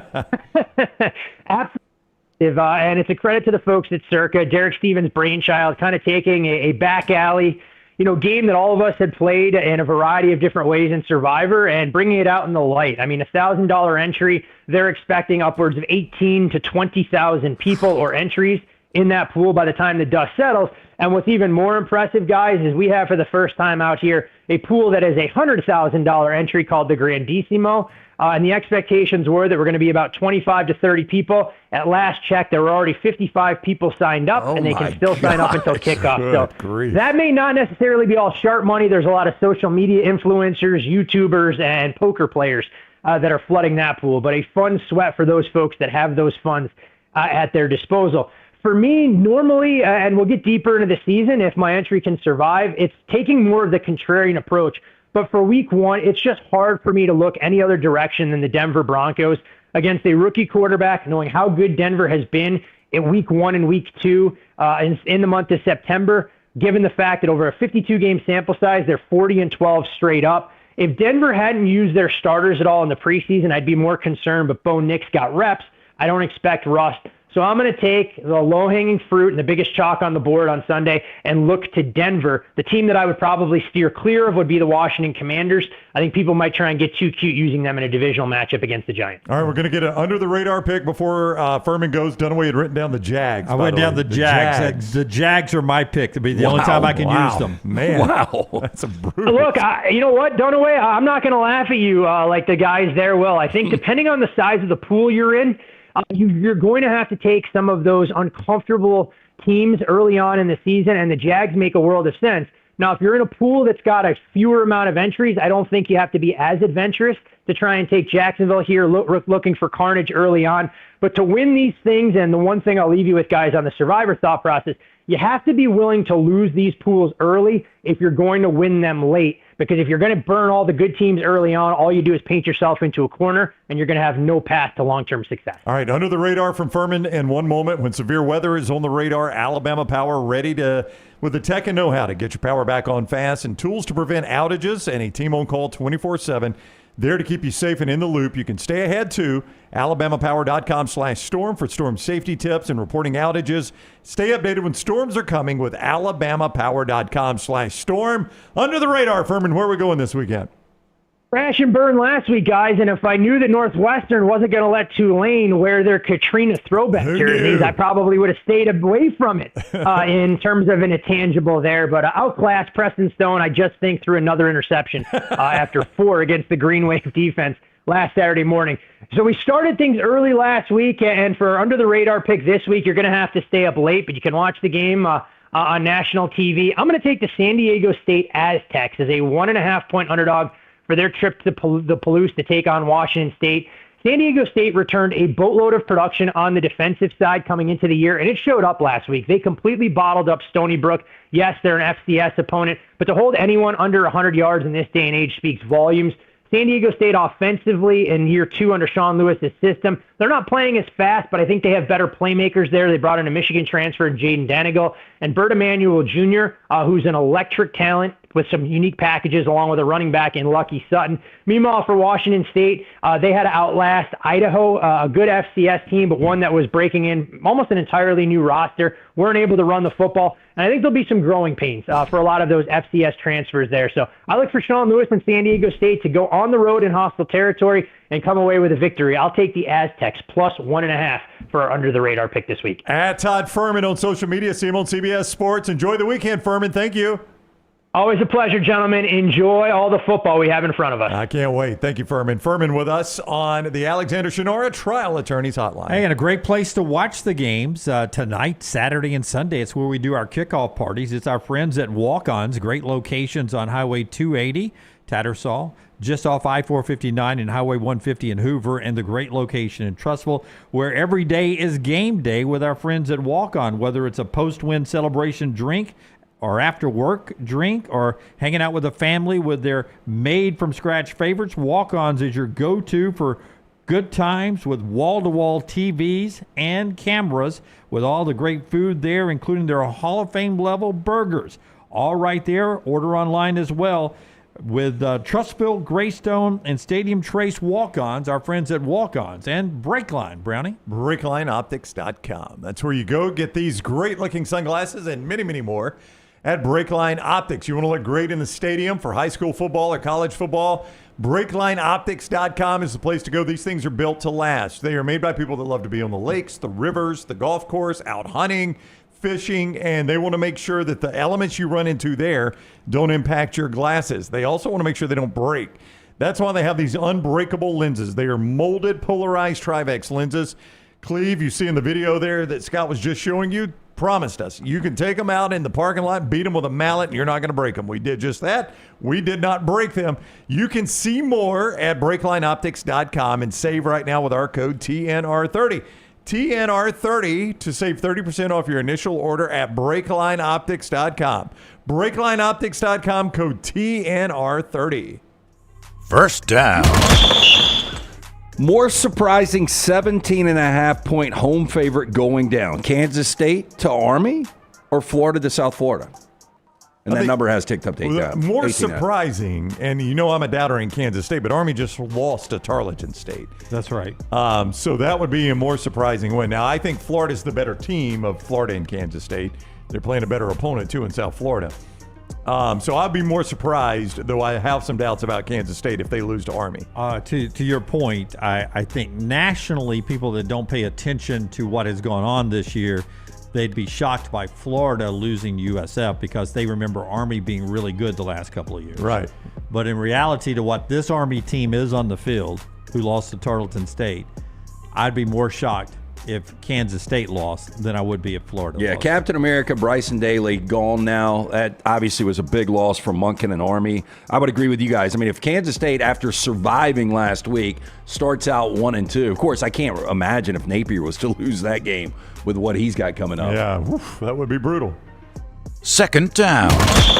More surprising 3-touchdown underdog to win outright. Oklahoma State on the road in Autzen against Oregon, or UAB on the road against Navy? Well, Dunaway's already got the N and the star on his board. You'll see my board in a little bit.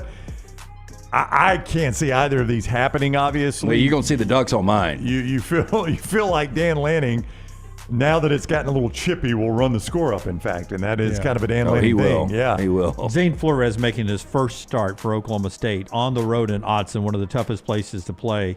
It's a better tradition at Oklahoma State, I guess, in football than it is at UAB, obviously. But I'd be more shocked if Oregon State beat Oregon than UAB beating Navy. But I don't think any one of them is close at all. I mean, it would take a Horvath injury, sadly, for Navy to not win this football game. Well, the reason I've got Navy on my board coming up, and I bet the reason you've got them on your board, is that UAB gave up 202 rush yards to Tommy Frazier in Nebraska last week, right? No, to Alabama State. So if Alabama State, who's got a very talented quarterback, by the way, can run for 202 on that defense. Navy with Horvath throwing it around a little bit more. Yeah, they are, but what can Navy run for? I mean, if I'm Navy, I go back to the basics. I run it 50 times. No doubt. So UAB's got to show me they could stop the run, which they did not do against Alabama State. Third down. Freddie Mercury would have been 79 years old. Ultimately, better career, Freddie Mercury or Freddie Freeman? And I want to point this out. I am a Queen fan, but without Bohemian Rhapsody, I don't know if they have this resurgence that they had. So you think Wayne's World was responsible for that? That's where that was. No, that's where that song. What year was Wayne's World movie? Do you remember? 92. Like 92. Yeah. 92. So I'm in high school, and that song became immensely popular simply because of that movie. Went back to number one, right? Or went to number one. Yeah, in 92 and 2017 or whenever it was. Yeah, whenever the Queen movie came out. And I had heard that song before, but I just thought it was a weird song by Queen. But it's going to sound stupid. Wayne's World made it a cool song. I mean, I don't know. See, and I hated the Wayne's World version. I know you did, but that's what made it a cool song among teenagers like me. I never liked that song in particular. You a big Fat Bottoms girl? Yeah. Is it Fat Bottom or Flat Bottom? Oh, it's Fat. Yeah. Fat Bottom girl. Yeah. They make the rock and roll go round, Jim. I didn't really love any of Queen. I had to live through. Queen was hit or miss for a lot of people. Yeah. I liked them a lot. I had to live through the We Are the Champions, We Will Rock You release when it was played on the radio all the time. Back to back. Yeah, and it would always be back to back. And for some reason it was a big deal, like all of a sudden then it would go into the to back to back and you're like, and then everybody that won a championship played I always thought they were the same song.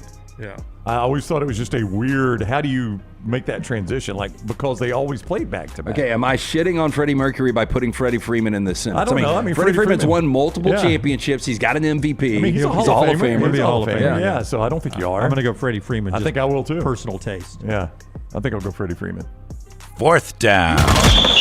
Michael Keaton, 74 years old. Ultimately better career, Michael Keaton or Mike Trout? Oh, it's Michael Keaton or me. Mike Trout. I mean, you got to go Batman. It's Michael Keaton for me. Me too. Even though Trout at one point was labeled to be maybe the greatest baseball player of all time, according to Buster. And but the overall, injuries. yeah, when you say his career's been disappointing, oh no, I would. The numbers are still good, but he's played so much of this off Broadway. What has that done? I for know, him? but it's not his fault. I mean, like I know, but any free agents and your man they brought in from the Nationals. I mean, Anthony these guys, Rendon, he's been terrible. Yeah, they just haven't lived up to it. So it's not like they haven't tried to spend money; it just hasn't worked out, and that's just one of those organizations. At any point, he could have not taken the money and hit free agency. He has chose to stay there, and he could have left and taken less money or at least tested the waters to see what he could get. He wouldn't have had to sell his house. He could go to your Dodgers. I do think he likes the West Coast, which he could have. San Diego Dodgers, your Dodgers would have taken him in a heartbeat. But I think his thing has always been, I want to play with one organization. So he got a bad one. I get it, but I do think Trout is one of the top 15, 20 guys I've ever seen. But I'm going to go Michael Keaton just because I love the range of Michael Keaton. So From versatile. Pacific Heights, the Birdman was great. Very, very good career. Yeah, I think so too. Keaton for me as well. Yeah, I'll go Keaton. And that is Four Downs, brought to you today in part by our friends at Bud Light. Easy to drink, easy to enjoy. And also by our friends at Twin Peaks, where you can go and enjoy a nice cocktail after work today. Yeah, look, I mean, this was the headquarters for your drafting, your fantasy draft, but it's just a great place to go watch. You got multiple games tonight, Northern Illinois and Maryland. You've also got JMU and Louisville, of course, NFL action. They'll have all the games on there. Home of the 29-degree draft. Twin Peak girls running around all over the place. Get into one of those great locations for lunch, dinner, all the action all weekend long. It's Twin Peaks. And our friends at the Pants Store, it's your game day headquarters, guys. And listen, if you're superstitious or a little stitious like me and you wore an Alabama shirt last week, burn it. burn it. Get a new one from the Pants Store before the game. You can get the Bama and Auburn polos and hats and quarter zips, and the famous name brands are there from Horn Legend, Cutter and Buck, Antigua and Gentile. Nothing says War Eagle or Roll Tide like the Pants Store. You can order anywhere in the world, pantsstore.com, pantsstore.com, or zip on down to the locations in Huntsville and Birmingham and Tuscaloosa, Auburn, all around. But pantsstore.com for the order. And for the ladies, you can get the white sneakers, the platforms, the fall boots, the dress, the rompers. They have it all with free alterations and free gift wrapping. Pantsstore.com, pantsstore.com. Follow Brownie on Twitter and Instagram at Ryan Brown Live. Yo, kinfolk, what's good, man? Let me holler at you for a minute. You know how life can be life. You're out there chasing that dollar. Every dollar is accounted for going somewhere. Then all of a sudden, bam! Out of nowhere, a car accident. All I had to do was hit up my people at Alexander Sonora Trial Attorney. You already know when that dude Alex pulls up the trial, he shuts down the litigation situation. Yo, go to Sonora.com. Hit him up at 659-777-7777. Call me, Alabama. No representation that legal services provided are billed at any other provider. Catch up on all of today's Next Round on demand through the podcast platform of your choice. Apple, Spotify, iHeart, or Google Podcasts. Wherever you listen, always like, follow, subscribe, and turn on automatic downloads so you never miss any part of the Next Round. At Central State Bank, we are large enough to serve you and small enough to know you. Manage your money with ease, whether it's mobile banking, hassle-free checking, competitive loans, business solutions, or personalized financial advice. We're your hometown bank with big-time service. Visit us today and experience banking made simple, because at Central State Bank, you come first. Member FDIC. Get all your favorite Next Round gear all in one place, nextround.store. From our Next Round hats to the logo tees to the all-time best-selling Y'all Can Have the Rest shirt, you can look your best by shopping with us at nextround.store. Take the Next Round anywhere with nextround.store. Hey, Lance Taylor from the Next Round to tell you about one of our favorite places for breakfast, lunch, and dinner. That is Hamburger Heaven since 1982. Hamburger Heaven has been serving Birmingham's best hamburgers, cheeseburgers, French fries, hand-spun milkshakes, and sandwiches made fresh to order. All of their ingredients are fresh and prepared daily. This includes their beef, always fresh, never frozen, hand-pattied each and every day. For breakfast, lunch, or dinner, visit any of the 4 locations, Highway 280, Irondale, Gardendale, and Homewood. Next Round shirts, Next Round hoodies, and Next Round hats are all in one place. Nextround.store. Find your favorite piece of gear from your favorite show and put it in your rotation. You never know. You might be in one of our videos showing Next Round gear being worn all over the world. Find all your favorite Next Round gear by visiting Nextround.store. Place an order for you and that big Next Round fan in your life at Nextround.store. Look your best at work, at school, at the stadium, or anywhere you go wearing Next Round gear from Nextround.store. Hey, there's nothing worse than waking up to a plumbing problem. Don't get caught in a flooded house. Call the guys at Hemp Hill Services. Adam, Chad, and the team at Hemp Hill are the only ones I trust to fix it and fix it right the first time. Hemp Hill Services does it right and always at a fair price. For all of your plumbing, cooling, and heating needs, trust the name that Birmingham has trusted since 1954. That is Hemp Hill Services. Call now, 205-229-2090. That's 205-229-2090. Excitement awaits at Barber Motorsports Park for the UAB Medicine GT World Alabama Benefiting Teal Wings of Hope, September 5th through 7th. Witness some of the most iconic sports cars like Lamborghini, McLaren, and Ferrari battle it out on the track. Enjoy the beer gardens, food trucks, kids zone, garage, and more. The UAB Medicine GT World Alabama. Kids 15 and under get in free. Get your tickets today. It's bow time. Tired of choosing between sweet and savory? Why not have both? Introducing Bojangles' new chicken and bowberry waffles. The bold Cajun chicken filet you love, now drizzled with a bowberry honey glaze and sandwiched between 2 warm waffles. Which means your favorite meal of the day just met your new favorite dish. And lucky for you, it's served all day. But it's only here for a limited time, so try chicken and bowberry waffles at Bojangles today. It's bow time.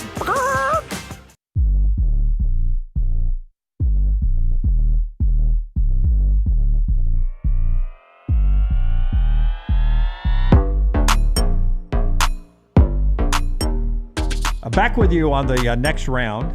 halfway through the show. We're about to do our Friday Spotlight, which is a look ahead to Monday's headlines before the game's ever played. I felt really good in the 11 o'clock window. One of mine last week was Golden Arch Madness. That's right. And only nuggets for the Texas offense. I was like, check. You got that one right. Yeah. There's one. Yeah. I don't necessarily try to get the headline right. Yeah. I just try to make it make sense. I try to get a I laugh. told Brown that I didn't have one, and then last night I was like, damn, I've got to come up with one of these headlines. And my midnight or middle of the night snack is when I came up with it. Yeah. I try to get them right, so I got that one right. Then I had the remade LSU logo with another L in it. It didn't work. And then, of course, Cafe Risque play off of Florida State and Thomas Castellanos getting exposed. So 1 and 2 on the headlines. Somebody got exposed. It wasn't Thomas Castellanos. Yeah. So we'll get to our headlines. Before we do that, though, tell us about our friends at Hemp Hill Services, LT. Yeah, make the phone call that we've all made. I've made it way too many times. They actually came out, gave my ex home inspection yesterday, selling her house. So if you've got a home inspection or you just have any issues in your home or business, plumbing, heating, cooling, they are ready to serve you. Call Adam, Chad, Andrew. The guys there, hard to stop a train. For more information, 205-229-2090 or hemphillservices.com. The College Football Spotlight. Like the game's already been played. Monday's headlines today. The Shannara Spotlight comes from our guy, Alexander Shannara, trial attorneys. A Birmingham guy. He's still headquartered in Birmingham for more than 24 years. They've grown to more than 150 lawyers, supported by more than 500 dedicated team members. He wanted to create a firm that handles anything his community faced. He's done that. They now not only handle personal injury claims, but claims for fire and storm damage, bad drug and device claims, disability, workers' compensation, and a host of other claims. When you find yourself in need of a lawyer, Alexander Shannara Trial Attorneys. You pay nothing unless they win your case. Shannara.com, Shannara.com. All right, let's start with Lance's today. I can't wait. It was a midnight snack. Well, it was a midnight snack, and the edible might have been strong. But we're going to Starkville, the Starkville Smut. Sparky has disastrous road trip, no food, no football. You see our girl Sally Struthers there. Sparky.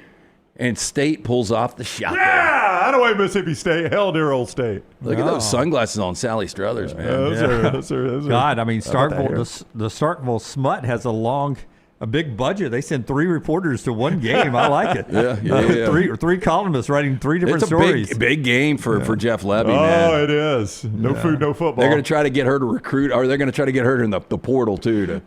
They need that on that Mississippi State cheer squad. Now, keep in mind, Kenny Dillingham said that when they go to small towns like Starkville, they have a hard time finding a place to not only stay, but to get food to feed 160 in the traveling party. So keep that in mind for a little bit later on in mind. Okay. Brownie, let's go Brownies well, next. I tell you what, I know we normally do the Monday paper, guys. If you'll allow me, I've got a Saturday paper, the Acadiana Advocate.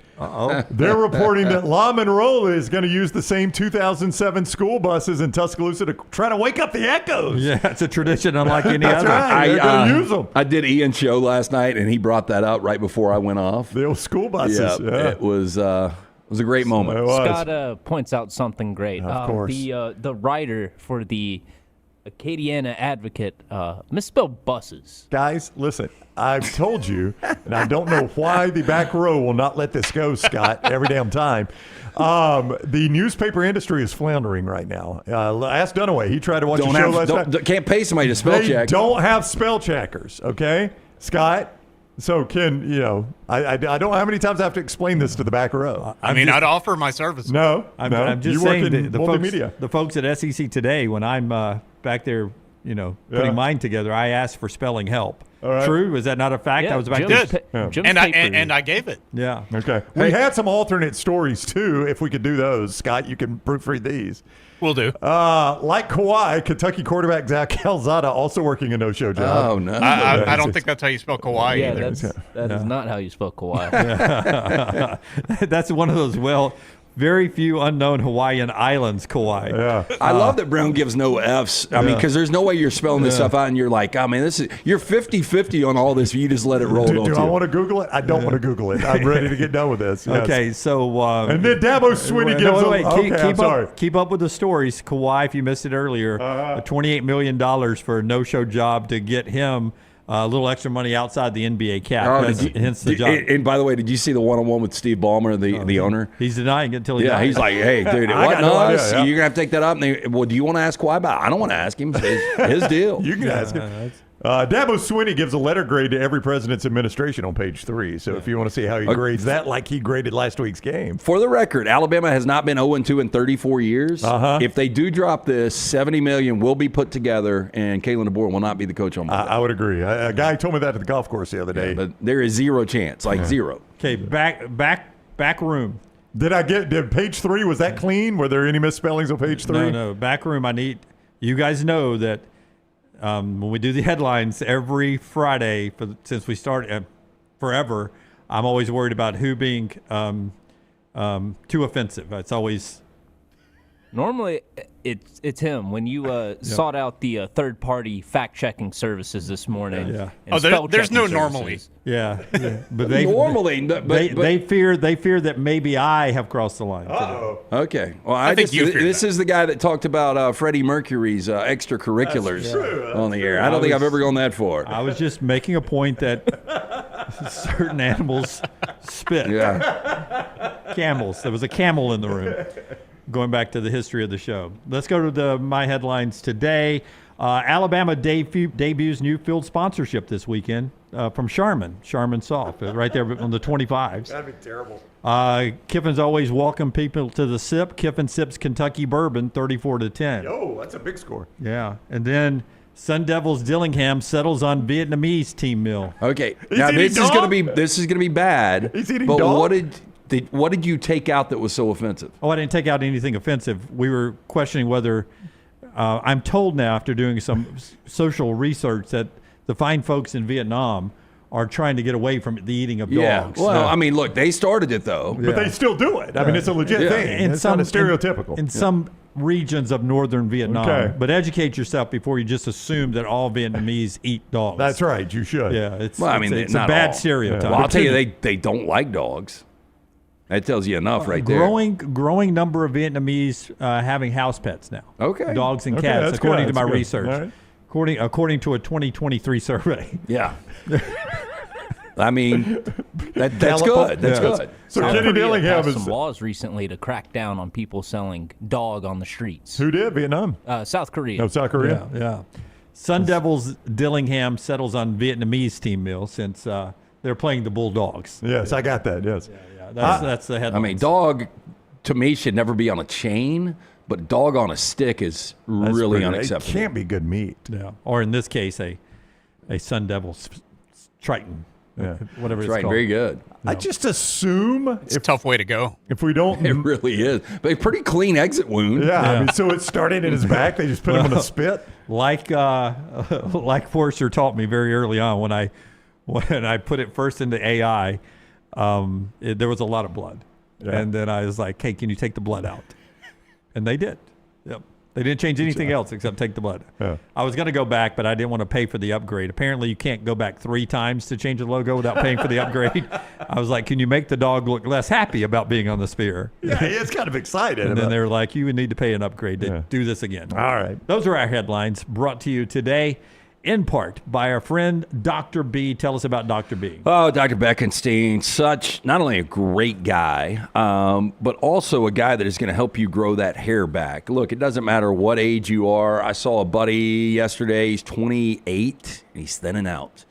And so I'm trying to make the decision, do I tell him? You got to say something to him. I think I've got to. T3hair.net. Again, I wish somebody would have said something a little sooner to me, but we got it soon enough. I was preemptive and not only, maintain what I've got, it's doubled in thickness. 205-319-0316. I do that non-invasive treatment 3 times a week, 30 minutes each time on the couch. That is it. T3's got that new test. Easy, painless, affordable. Takes 4 seconds to perform. It's going to show which medicines and compounds will specifically work for your hair loss. Men and women ordering Hims, other products online, don't even know if they work. Stop wasting money, critical time on products that aren't working for you. Go see Dr. Beckenstein and that great staff. Tell them the next round sent you. 205-319-0316 or T3hair.net. All right, so here we go.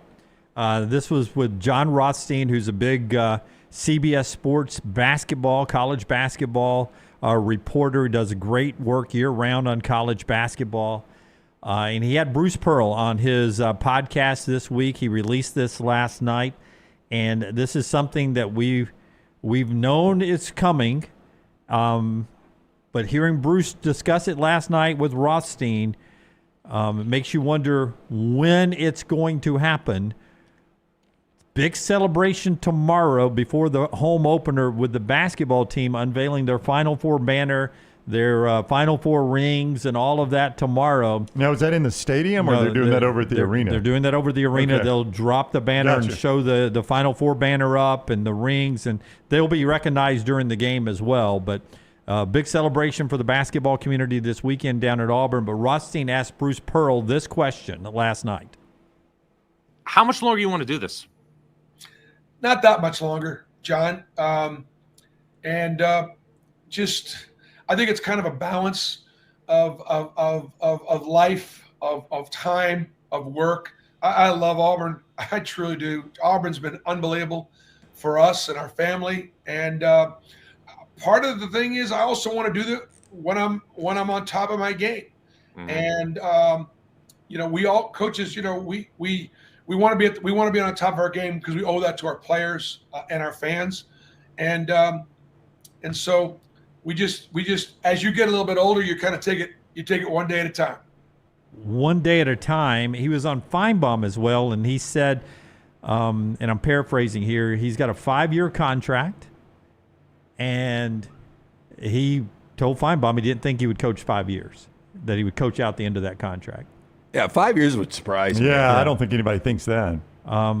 Would you be shocked if he doesn't coach this season, that somewhere between the ceremony tomorrow and the start of this basketball season, he decides to step down? The old seesaw, 25% or 75%, depending on how you look at it, shock. But look, I think the door is open for him not to coach this year. Are you asking that because if he wants to run for the Senate seat, that he would probably not need to coach this year? Yeah, well, that would be in play, yes. Yeah, because the primary would be, I think, during the season. Am I correct on that? Yeah, I mean, it's a November election. Well, no, it's right? a November election, so the November of 26, right, though? That's when the election is. And for the record, I think it's in 26. I thought last year was going to be his last year. I just had a feeling. I mean, he talks right there in the soundbite. Coaches want to go out top of their game. He just made it to another Final Four, his second at Auburn. Yeah, you realistically can't say going into a season, we're going to win a national championship. And listen, how can I say this? I know how much work Stephen Pearl does with that program right now. Not that Bruce isn't still coaching the team and running the program, but I know how much Stephen does running that program right now. The easiest transition possible is to step down before the start of this season, and Stephen Pearl not being the interim coach, them naming him the head coach.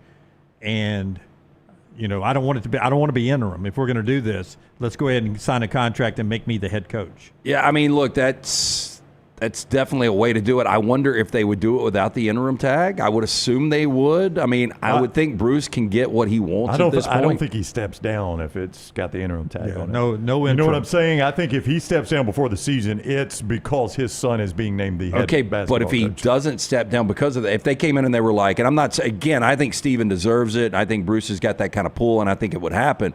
But if they were like, hey, we're only going to do the interim tag, and if he decided to stay, I mean, that would be an awkward situation. It'd be a very awkward situation. Yeah, I don't think, I'm with you, he won't step down until he knows Stephen's the next head coach, in my opinion. Yeah, the election is November 3rd of 2026, but the primary, I think, would be in the spring. So I just don't know how, if that's what he wants to do, and he has hinted at it, he has not said he wants to do it. He did an interview with Outkick at some event the other day. It was our friend Lyndon Blake that was doing the interview. And I saw a snippet from that where she kind of asked him about it, and he didn't really totally distance himself from running for Senate. He just basically said, whether you're a senator or you're just proud to be an American citizen, these are the types of things you do. So, I mean, he's left the door open. I am pulling for Stephen. I'm a Vizsla dad like Stephen is. But you guys help me out. Like the Pat Knight or the Bobby Knight to Pat Knight, it didn't work. I don't know how many times we've seen this. Father to son, you mean? Yeah. Like Richard Pitino didn't coach after Rick Richard's done a decent job. Yeah, he's been a good coach. Well, the one we saw more up close and personal here in Birmingham was Murray Bartow to Gene Bartow. Right. And that was not great. good. Not compared to other periods in time. Gene obviously was better. Andy Kennedy has been better. Mike Anderson was better. Yeah. Well, look, I think Stephen, what he does is going to mirror a lot of what Bruce does. I also think there's more of a commitment to basketball. It's not even close now. Yeah. So I think he is set up to succeed. I'm just saying, in this situation, I don't know about Pat Knight and Bobby. In this situation, I think Stephen is about as hands-on as you can be and not be the head coach. Like, there seems to be points even in games where Bruce is letting Stephen call some shots. Yeah, I see that. Yeah. So, if I'm an Auburn fan, of which you know I'm not, but if I was an Auburn fan. You're close. You're a Pearl fan, though. I'm you a love Pearl the Pearls. fan. If I was an Auburn fan, I would be excited to keep this going exactly the way it's been going. I would sign Stephen up. Let's go. Sign him up. I don't know if coach in waiting and him coach one more year or anything like that, but I'd want to lock him down. All right, that was pretty big news yesterday. Before we jump on the phones and hear from Jason down in Orange Beach, the show being brought to you by our friends at Bojangles, Brownie. It can be bow time for you at lunch. Get those hand-breaded chicken tenders, those great sauces that go with them. Or if you're looking for a tailgate option at a college or high school game this weekend, Bojangles can help you with that too, or even the viewing party at your house. And by the way, if you love that pork chop griller, that biscuit that they had at Bojangles for a limited time, I got great news for you. It is back. It has missed you too, so swing by for Bojangles breakfast as well. Whether it's tailgating at high school, college game, college watch parties, or that great biscuit at breakfast, it is bow time. Jason is in Orange Beach. Hello, Jason. How are you? What's going on, y'all? Not much. You good? Oh, yes, sir. Yes, sir. We're, me and the wife are down here slumming it down here in Orange Beach right Love it, now. yeah. Yeah, I mean, if I had Dunaway's money, we'd be at 38, But, that's how it is, When you have to slum it in Orange Beach, that's just what you have to do, If you had Dunaway's money, you'd be on 280. Is where you'd be. In Blue Lake, what is that? You'd be working. You'd be working. Swimming out there in the Blue Lake. Yeah. You'd be thinking about a 3-team parlay with Illinois, Navy, and Ole Miss. Is the floor Bama? Are they still the doors open? Are people still buying drinks there? Yeah. After Bama's loss, you think they might just be the Flora? Oh yeah, man. They got that bull ride going on. Oh yeah, there Bulls on the beach this weekend. I talked to our friend Steve earlier this week. Yeah, I saw a video of that on social media last night. Pretty cool. I'm definitely not doing that. Yeah, I think it's pretty crazy though. They put the thongs on those bulls. Though. That's crazy. Is that what's around their backside? Yeah, it might be. So I'm out here trying to have a good time, enjoying my Bud Light already, and me and my wife were listening to you on the speaker, and you're trying to come up with Pearl's fixing to retire. Come on now. We're trying to have a good time. I say he's fixing to retire. I got Jason's attention. He's just trying to already drinking a cold beer at 10 o'clock in the morning. Yeah, you got to. I had my 2 cups of coffee this morning, already. We got those down early this morning. We got the chairs set up. Well, Jason, you know how we work.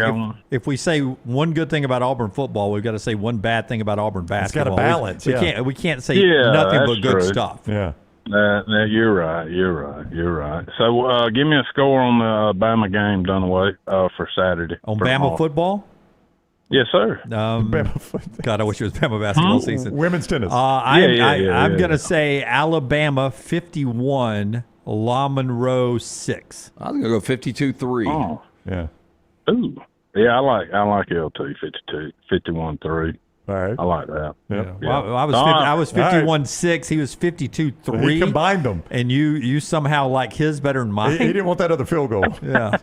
Yeah, I didn't like that other field goal. Is there anything y'all suggest while we're down here? I mean, I've been down here 100 times, but anything you suggest eating wise? I would go to Coastal. I would go to Coastal and get the gumbo. It is so good. Yeah. I would buy me a nice price hoodie while I was there. I would actually go to this place called Choppers, and they've got really good wings, and ask how many different sauces you can get those wings in. And then speak Russian. Mm-hmm. Yeah. We went to Gulf Shores last night, and we went and ate at the original Oyster House. Yeah. was pretty good. Pretty That's good. I think we're going to go across the street to Wolf Bay tonight, and then maybe Zeke's. Zeke's got a good burger. And then Sunday. Yeah. Oh yeah, and then Sunday head back towards Millbrook. Well, I mean, go to the Floribama for us at least, Yeah, right? don't sleep on their food. Yeah. They got a great burger. Great burger. Yeah, well, but see, we were going to do that for lunch possibly tomorrow at the yacht club across the street, but it may be so crowded with the bulls and all that. Hey, this is just parents, just me and the wife, no kids. Oh, just low key. Well, you better come back with tan lines. Jason, lock that door and chase her around the place. Jason, let me just tell you, hydration is your friend, my friend. right. Hydration. You don't want to be cramping up. Y'all have a good one. We'll talk to y'all later. I feel like I was on the trip with Jason. I know everywhere we're going right now. If it wasn't football season, I would be jealous for not being I'll down have there. the shrimp Alfredo, please. I think you should go ahead and get Jason to call every Friday and just run through what he's doing down in Orange Beach. And you go down there and sell the sponsorships to all his restaurants. Let Jason eat for free at Orange Beach. He is making a tour. Jason's dining tour. Poor guy had to force his coffee now where he can start drinking.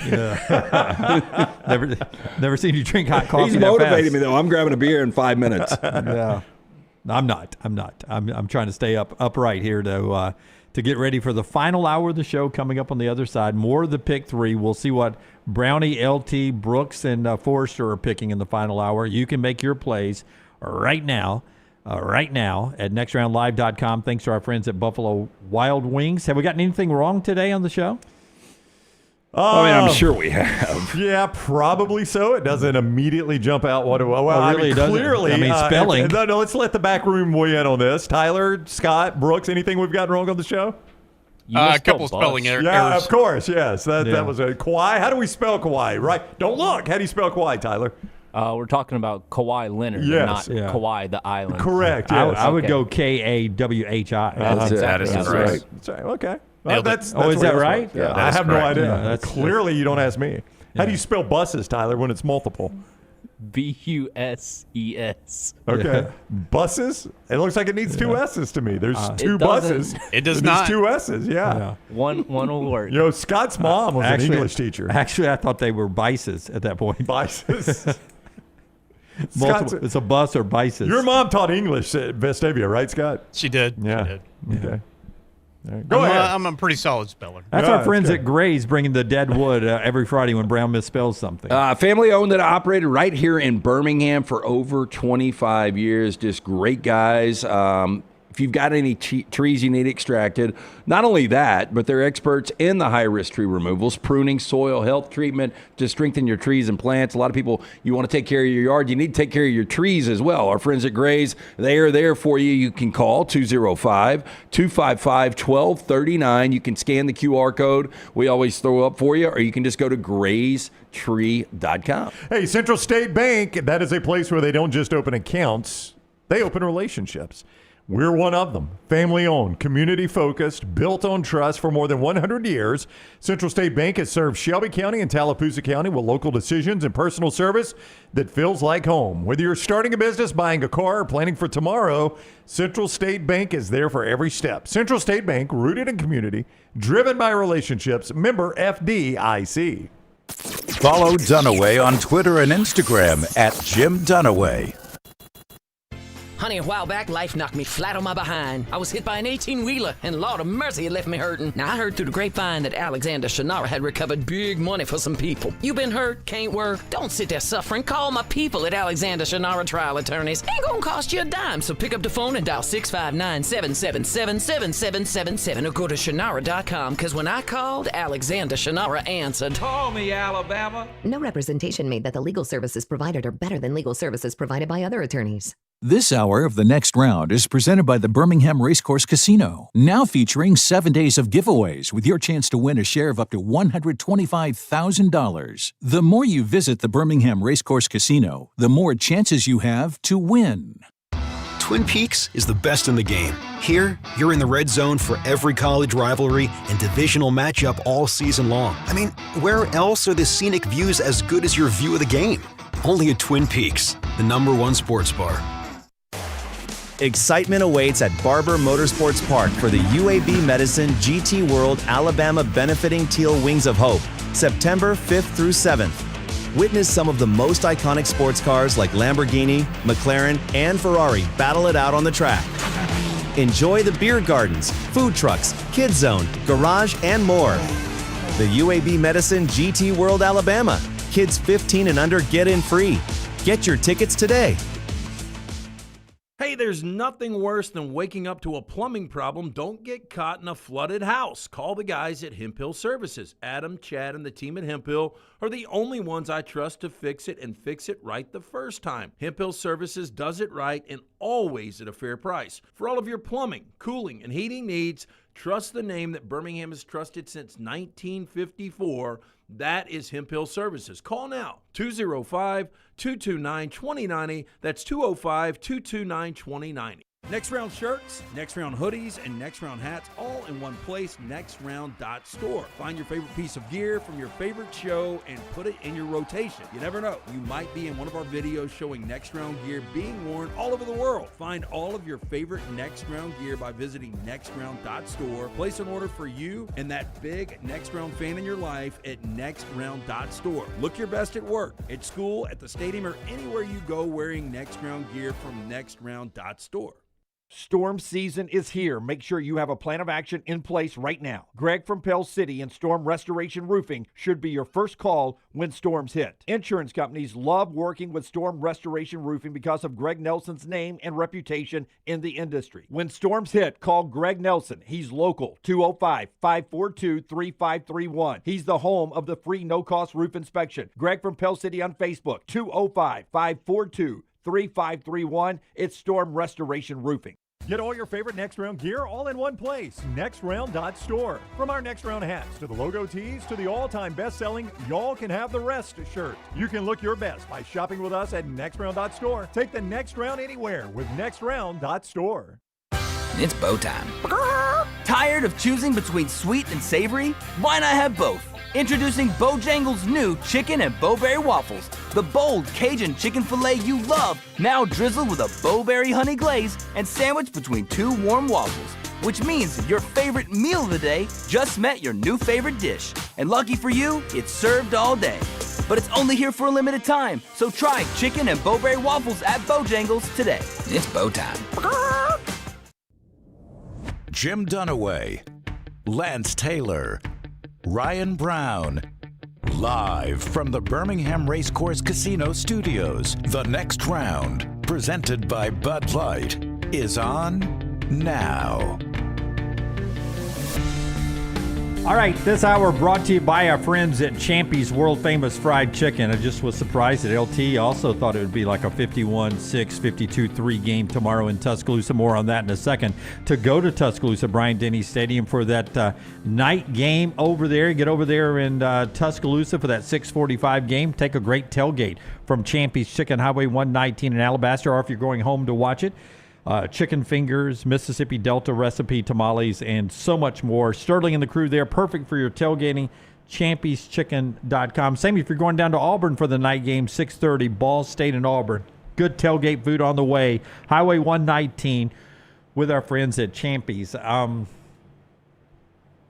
Last week was the first game since my dad passed that Alabama played a football game that I've been on earth without my dad, and they lost the game. And I just thought throughout the day, what would he have been saying at his little bar there off of Highway 31 in Pelham with Red and all his buddies about how crappy they played. I bet James Sr. would have been cussing them. Yeah. I wonder what he was saying to God. Yeah. Up there in heaven. Lord, when I got up here, I did not think that's the way this was going to go. Bear, I'm not talking to you. Get out of the way.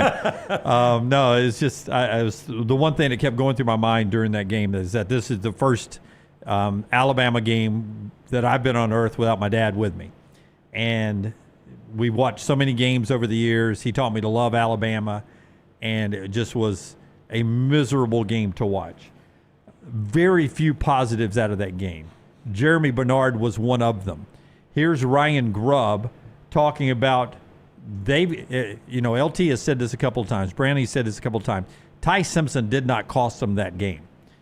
The receivers, though, have to do a better job to run better routes. Here's Ryan Grubbs on that receiving room.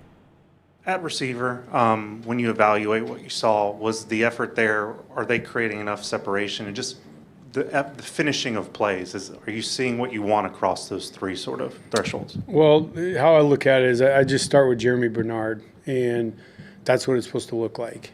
And if you're watching the game, the guy's running in and blocking their Aztec player that's running down the middle of the field and smoking that dude, and then he's running down the sideline catching, play action pass, and his, desire and passion for the game. You just see how he plays, whether it's a run block or a pass play, and we just set that as the gold standard. And if it's not what Germ's doing, then it's not good enough.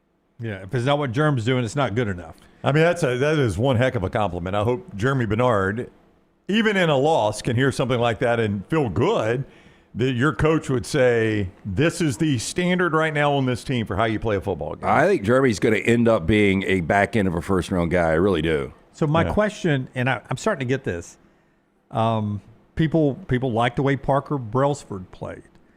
People are starting to say, how come these guys who came in with DeBoer from Washington are giving better effort than the guys who were Cuevas, still there? Brailsford, Bernard. I mean, we haven't seen Austin Mack. We were on a group text today. One of our buddies sent that, and he's like, it doesn't make any sense. Yeah, so anybody that's like, Kalen DeBoer and Ryan Grubb, they've implemented this softness, and they brought this culture with them. Yeah, watch those three guys. Those guys are busting their ass. Yeah. And I wonder, it's probably a coincidence, but it is odd that those three guys, didn't seem like they were. Here's what I hate about receivers. When they know they're not the primary target of a route, they don't think they're getting the ball. They don't run the routes exactly the same way as you would, because you've got to run your route every time like you're the primary target, because your job may be to run off, as Ryan Williams did that one play, to run off somebody to open it up for Bernard. You've got to run your route like you're the primary target every time. You've got to block your ass off when you're out there as a receiver for the running game to work. You got to do across every position. You got to do your job to the best, but especially a wide receiver in a position you may not get the ball on this play.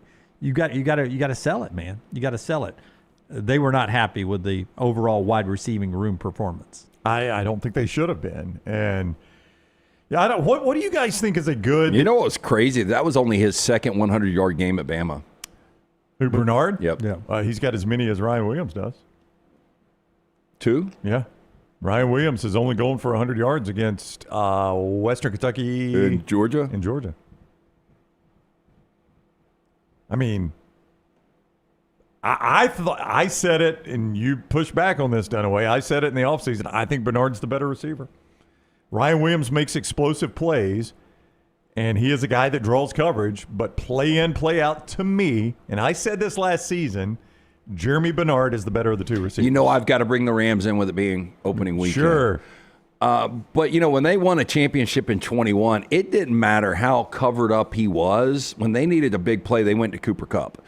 And I think, if I'm Alabama, if I'm Ryan Grubb and I'm calling these plays and it's a 3rd and 5 or, any critical downs, that's the guy I'm looking for. I can't trust Ryan Williams right now with the drops. Can't. Yeah. More importantly, it's probably who Ty Simpson's looking at. It looked that way last week. Yeah. I mean, like you saw C.D. Lamb last night, great receiver, but drops probably cost Dallas that game. And that second one, I don't know if you guys were watching it, but Collinsworth was like, it's a tough catch, but very catchable. And then he had to clarify himself. And I'm like, dude, that would have been like the best catch of the early season. Full extension. Yeah. But the other one was dropped perfectly. I mean, that's not the one, but they dropped one perfectly that I think the Cowboys probably ended up winning the game. I think it probably cost them a win. And Ryan Williams got some drops now. And we saw Jeremiah Smith. Jeremiah Smith had drops, 2 drops in the Texas game. So, even great receivers drop the football. You've got to get more production out of Ryan Williams. I don't know how you do it. Clearly, Alabama or Ryan Grubb thought putting him in the slot would help, because based on what everybody said, and I haven't charted this myself, but based on what everybody said, his slot snaps were at an all-time high Saturday. Joe Klatt put it at 80%. 80%. I don't know if that's an exact number. Klatt looked at it and thought it was an 80%. Yeah, normally sitting on the couch, not something we would just pick out, but Klatt going back, looking at the film and, trying to figure out what went wrong. He did dissect that. But it is interesting, like, if you're Ryan Grubb, do you reposition what's going on? Yep. Get back to our pick 3 in just a second, but for Auburn with Ball State, momentum is high. Expectations have changed for this Auburn season now. A lot of talk about playoffs, and it started with the fact that a good road win at Baylor. We'll find out how good it is as the season progresses, but Horatio Fields here gets asked about the run game. He's a receiver, but was he surprised at what he saw from the Auburn run game against Baylor? You guys have obviously seen that running game all preseason. Were you surprised how effective y'all were running the football, how good the offensive line was? No, I wasn't surprised at all. That's something that we talked about all week. It's just, we try to be an efficient scoring machine, so that's on the ground and that's in the air. So we just made sure that even with the run game, that as receivers, we blocked on the perimeter just to make it easier so they can get to the second, third level.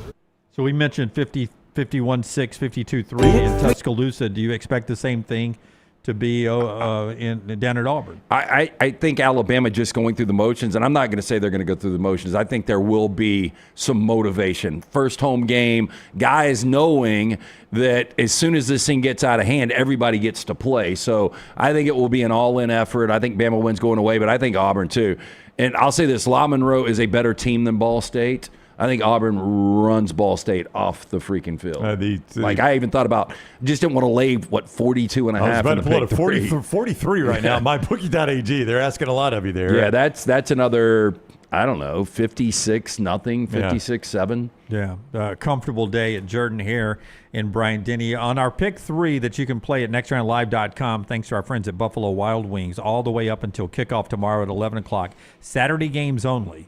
You can jump there and play that up until 11 o'clock tomorrow. We use the lines from our friends at mybookie.ag. Yeah, where, by the way, Alabama's all the way down. They're at 35. This has been as high as 37.5, so that's dropped a little bit. So I guess money coming in on Lamo in this thing. I don't know. I don't know how. But I don't either. Alabama's favored 35, total of 50 in that game with Alabama favored 35. You just mentioned Ball State and Auburn, who are the Tigers favored 43, total of 51.5.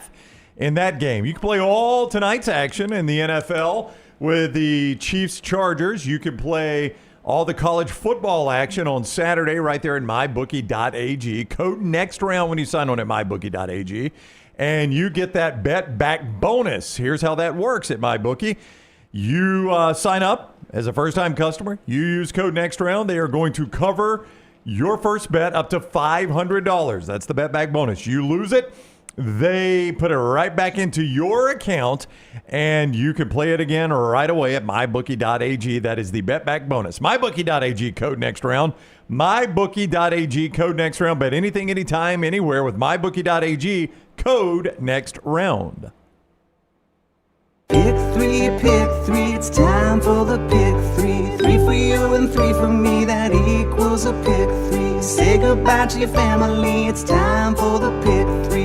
Only time that I'm happy is when it's time for pick 3. With football back, so is the pick 6 from $19.99 at our friends at Buffalo Wild Wings. Ultimate meal for 2 entrees, 2 sides, 2 drinks. Pick between boneless wings and any of their 26 seasons and sauces and seasonings, spicy sauced or grilled, crispy chicken dippers, hand smashed, double stacked, all-American cheeseburgers, sides of fries, tots, potato wedges. Again, pick 6 meal for 2, participating locations. Get into one of those great locations throughout Birmingham of Buffalo Wild Wings. All right, let's get Brownie and LT's picks. We'll talk Michigan and Oklahoma, maybe squeeze in a phone call or 2 right here as well.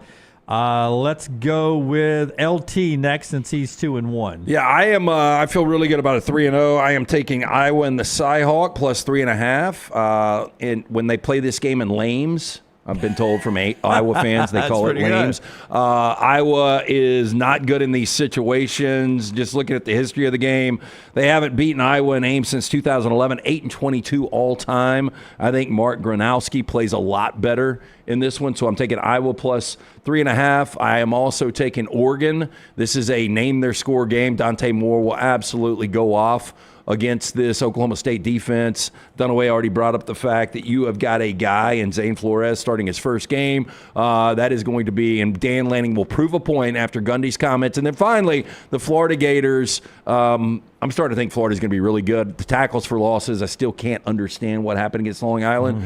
You may by Sunday. Okay, but I own South Florida as one of my teams in my Calcutta, so I'd love to see an upset, but I ain't buying it. I think Florida goes out and rolls. All right. I like Navy minus 21.5, just like Dunaway. UAB couldn't stop the run against Alabama State. They're going to stop it against Navy. Nope. Kansas in the border war plus 6.5.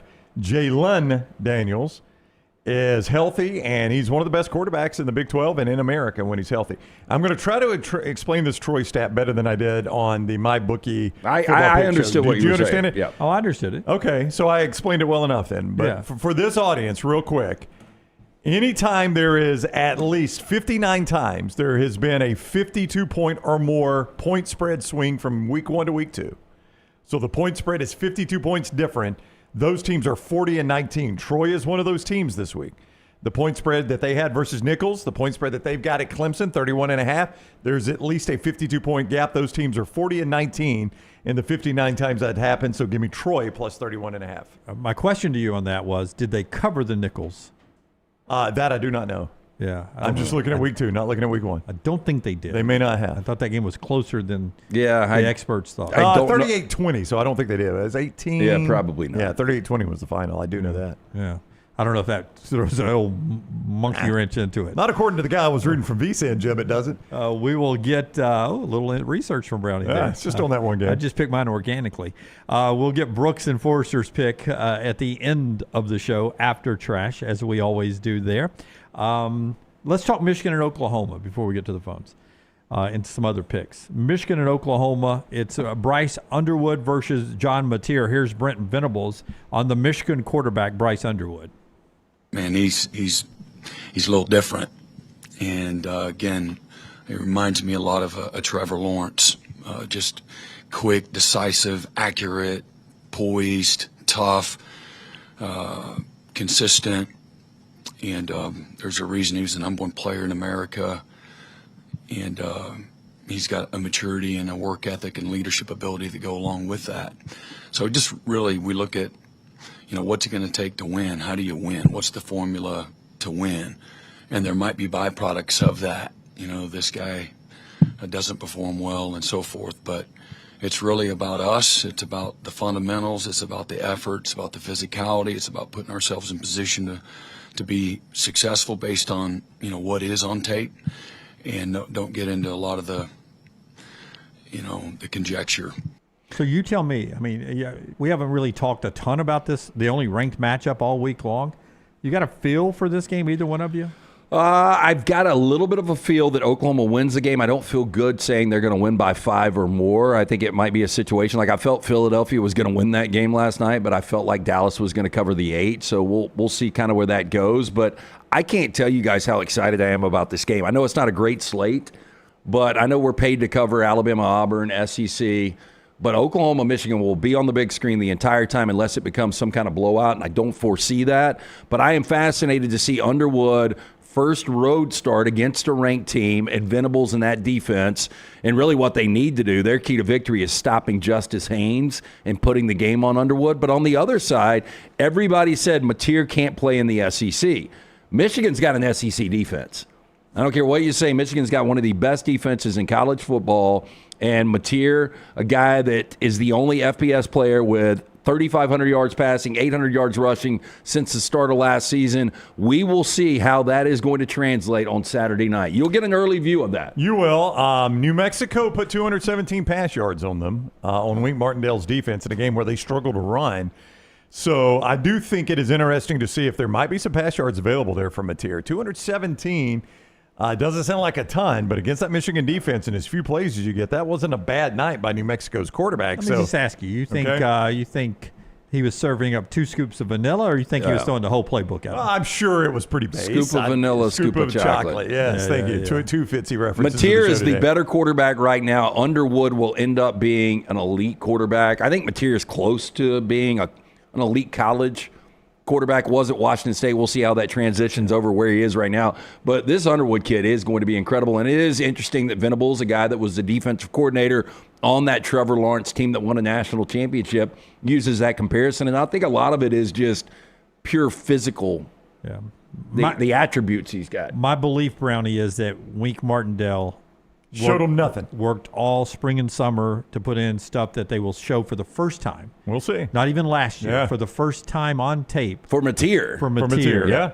Yeah.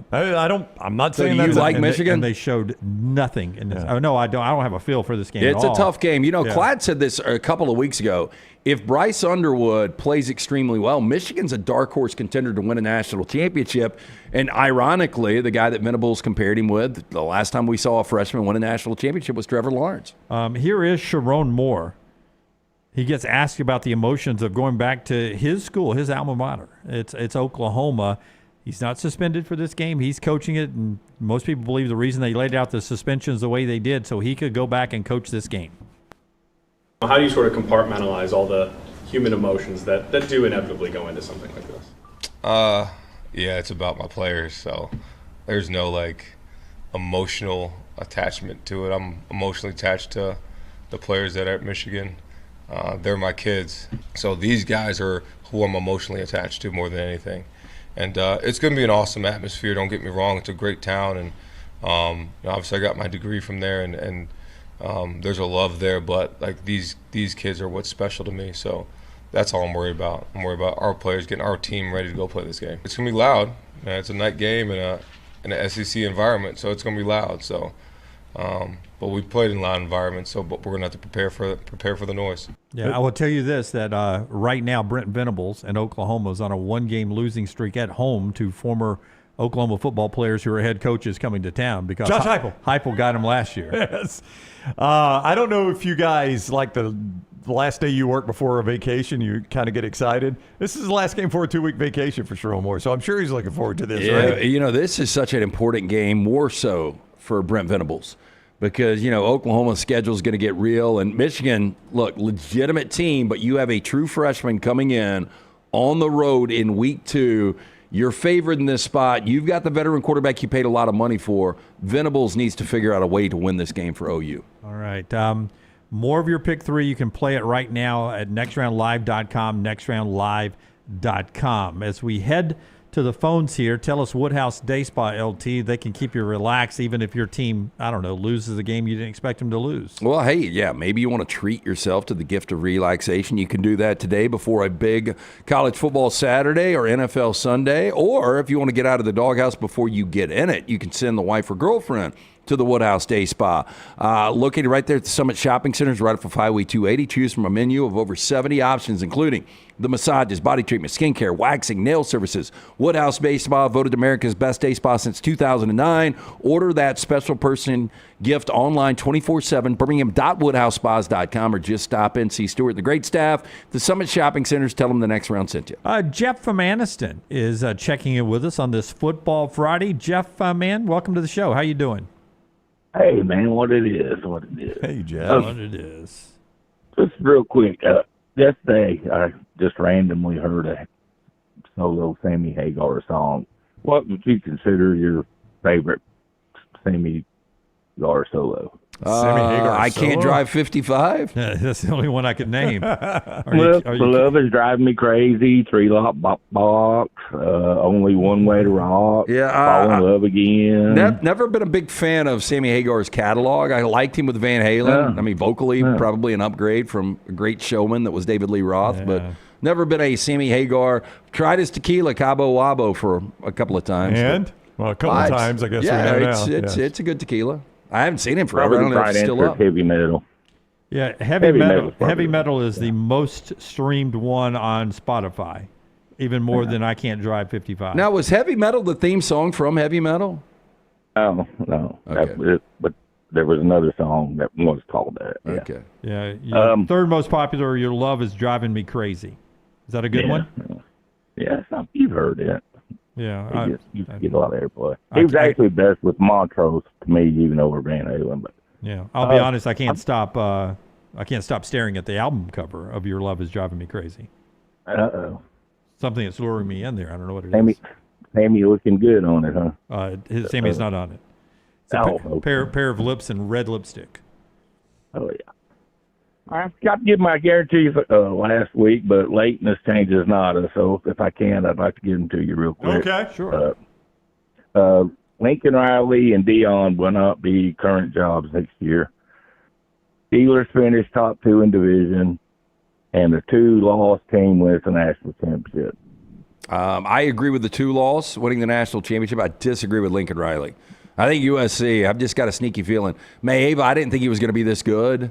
And I know it was week 1, and it was against Missouri State. And I know they've got Georgia Southern and Clay Helton coming in this week. But I think this USC team is going to be pretty good. I'm not necessarily saying he gets fired. I just said he won't be at the current job. I got you. Okay. Who was the other guy, Lincoln Riley, and who? Dion. Okay. Same thing. I'm not saying he gets fired. Yeah. I don't think you can fire Dion now. When I just was randomly through Grok, did you know a T-Rex could eat 500 pounds of meat per bite? Like Kane Proctor said, hold my beer. Yeah, 500 pounds of meat per bite. I stepped on your punchline. Say the punchline again. Oh, I say what Caden Proctor says, hold my beer. you think Caden's added some LBs is what you're saying? Well, he's a little bit. Massive. Also, so 500 pounds, I mean, that's what a is lot. that? I mean, it's not quite a cow, right? Yeah, that's half a cow. That's probably a half a cow. 2 grown men. Mark Mangino. Was Mark Mangino? He didn't hit 500, did he? No, he's 400. Yeah. It's a big bite. But imagine one bite eating Mark Mangino. I mean, he jokes. Yeah. Guys eat Mark Mangino. Yeah. Not something you thought you could say today, is it? No. And also, it just happened to randomly say that that Australia is actually wider than the moon. Thought that was I've seen that before. Hey, That's you know what surprising. Brown asked this trivia question the other night. I think you would love it. What is actually larger, the United States or Pluto? In landmass, what do you think is larger, United States or Pluto? U.S. Because Pluto, we dumbed it down from being a real planet. Even though in my heart it always will be. It will always be a planet. But in actual landmass. Actual where if I landmass. curved the United States That's of America. right. Would it be bigger or smaller than Pluto? The 48, not counting Alaska and Hawaii? No, you got to add Alaska and Hawaii. It's not continental United States. Alaska's pretty vast. Alaska's pretty big. Alaska may make this interesting. Yeah. I would have said Pluto, but I guess I'm wrong. It's United States. United States actually larger. So you're telling me that the surface of Australia is bigger, is wider than the moon. Wider than the moon. Wider. Yes, wider. So if you look at the, I don't know how to explain this, but I've seen I understand what this you're saying. Yeah. Yeah, just width-wise. Width-wise. You could put Australia up there, and it'd be wider than what we see at the moon. Again, Proctor says, hold my beer. Yeah. But enough. I'll So quit one joke picking on after him. another. on this, It I just guess. dawned on me that Grok and AI probably the greatest invention in your lifetime for you. That you could have. I bet he wears it out. You can come up. Man. You can come up with one of your wild scenarios and type it in there and just read for days. Yeah, he's like, has any member of Slipknot ever been arrested? Yeah. And just wild. Y'all ever like talk to it like it's like thanking and stuff? Thanks. I got to go see and stuff. I don't know. I say please when I'll ask for a trivia question and then I'm like, hey, can I get another one, please? But the main thing I was looking up for Grok was, I've always heard tales of people throwing the football 100 yards, and I was like, man, I just don't buy that. So I asked Grok, what's the longest on record thrown football? Would y'all like to hear? Yeah, sure. In a game, which I think it's only going back to like 2016, but believe it or not, our boy Baker Mayfield threw a 70-yarder against the Ravens in 2020. That's the longest recorded in a game. Wow. And the only Vinny Testaverde threw one in quarterback challenge, 80 yards. Pat Mahomes threw one on his pro day, 80 yards, and they say Josh Allen has done it a few times in practice. I could believe that. Now, I'll tell you this real quick, Jeff. Cordell Stewart, though. I'm just looking it up. Yeah, that was the bomb against Michigan. That was a long one. It traveled 70 yards in the air. I'm watching it right now because I want to see what yard line he was standing on. I remember that being 70 yards in the air. I think he was standing on the 40.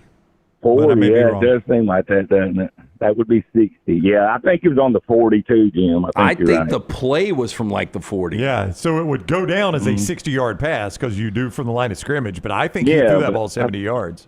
I think he threw it from. I'm looking right here. I If you'll give me 2 seconds, I'm going to watch it. Oh, by the way, as you say this, kickers last night, and they brought this up, how you can use the special ball all year long. All year long. It looked more like a basketball. We're going to see a 70-yard field goal this year. Yeah. All right, Cordell Stewart threw it from the 27. Westbrook tipped it on the 1.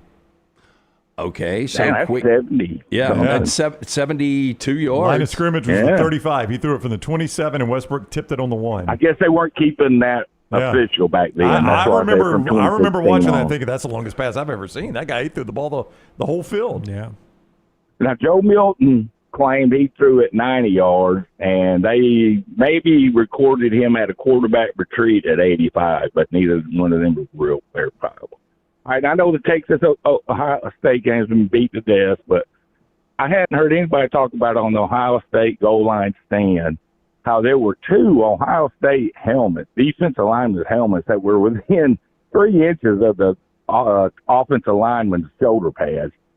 And you can't get no push when they're right there on you. And there was a ref looking right down the line. They showed it on the replay. It was just, you couldn't even see the football for their helmets. But I hadn't heard anybody mention that. I'm not either. I didn't notice it. SEC crew. Look at it. Go back and look at that play and see just how. I mean, they are way offside. And also, I know Arch had a terrible game, but his receivers got no separation that game whatsoever. Even on that touchdown pass, it was a great throw and a great catch. And the other way, I'm with you. I told my friends before the game it was a 50-50 game with Florida State, and they just laughed at me. And I'm all Team Simpson, but I hadn't heard anybody say this. I might have missed it. But when he had an easy throw for 4th down, easy run for a 4th down to get a first, and he decided to throw it to Noodle Fingers. Do y'all remember which play I'm talking about? He skipped it to Ryan Williams. Easy run. Easy throw. Yeah, Noodle Fingers. Easy run for the first. And especially, the last 7 games, Ryan Williams has 22 receptions for 246 yards. 1 touchdown. Yep. He's getting paid a lot of money. Yeah, he seems scared to go over the middle field, so they need to just quit doing that. And third thing, to me, it seems like on offense and defense, and I think this is what burns most Bama fans up, is we play a react type of ball rather than attack type of ball. Let's go ahead and let them guys go, man, Well, you remember last year after the Vandy game, they got a lot more aggressive. Well, you would hate to think it took another wake-up call. They did, and then they didn't. It's like, can you keep this thing consistent? Which I don't know. We haven't seen it yet. All right. My pick 3 real quick. I'll take Kentucky plus 10.5, Virginia plus 2.5, Kansas plus 6.5. I feel good about 2 of yours. Yeah. Which one you don't like? I don't know about Kansas, Missouri. Tough game. Going back to Dunaway, Oklahoma, Missouri, Michigan, it's just a really difficult game. I think you win 2 of yours as well. Virginia and Kansas. You lose the Kentucky one. Last question. Did any of y'all see the first movie, Nobody, with Odenkirk? I did, and it's just hard for me. Look, I know you got to suspend reality on a lot of different films and entertainment, but Odenkirk is a badass. It just doesn't work.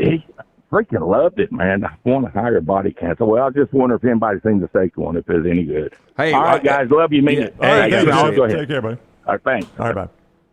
All right, that's Jeff from Anniston there with only 3 last questions. So that I'm kidding. And Brooks or Brown will enter his pick 3 officially at nextroundlive.com. Nextroundlive.com. That's where you can play the Buffalo Wild Wings pick 3. Tell us again about Buffalo Wild Wings. Buffalo Wild Wings wants to remind you football is back. So is that pick 6 from 1999 at Buffalo Wild Wings. Get into one of those great locations throughout Birmingham. This is the ultimate meal for 2. 2 entrees, 2 sides, 2 drinks. Pick 6 meal for 2 is available at participating locations for a limited time. Stop in all weekend long to Buffalo Wild Wings. Hey, when it came time to redo the master bath in the Brown house, my wife Jennifer scoured the internet looking for the right person for the job. Brad Bell is the guy she picked. I am glad she did. He came out, looked at our bathroom. We gave him our revision. That's exactly what he did. And you can see more. Scott shows you before and afters of my bathroom. You can see many, many more at alabamabathremodels.com, alabamabathremodels.com. Now, what Brad specializes in is master bath, kitchen, and master bedroom closet remodels. The reason I bring that up is that is rooms you're going to enjoy while you own your house, but when you go to sell your house, you're going to get some cash back on those because those really pop when the realtors are showing it off. Master bath, kitchen, and master bedroom closets. He can do anything, but he specializes in that. So you can see more at alabamabathremodels.com or call Brad, 205-422-1758, 205-422-1758, or alabamabathremodels.com. Take the next round anywhere you go with official Next Round gear. Buy yours today at nextround.store. Honey, a while back, life knocked me flat on my behind. I was hit by an 18-wheeler, and Lord of mercy, it left me hurting. Now, I heard through the grapevine that Alexander Shannara had recovered big money for some people. You been hurt? Can't work? Don't sit there suffering. Call my people at Alexander Shannara Trial Attorneys. Ain't gonna cost you a dime, so pick up the phone and dial 659-777-7777 or go to Shannara.com, because when I called, Alexander Shannara answered. Call me, Alabama. No representation made that the legal services provided are better than legal services provided by other attorneys. Catch up on all today's Next Round on demand through the podcast platform of your choice, Apple, Spotify, iHeart, or Google Podcast, wherever you listen. Always like, follow, subscribe, and turn on automatic downloads so you never miss any part of the Next Round. What are you waiting for? It's non-stop gaming action at Birmingham Racecourse Casino. Come play more than 900 of the latest and greatest games around, featuring fun bonuses and big jackpots. You can wager and win on horse and greyhound races from all over the world. There are more ways to win at Birmingham Racecourse Casino. Birmingham Racecourse Casino, located off I-459, exit 31, Derby Parkway. Must be 21 or older.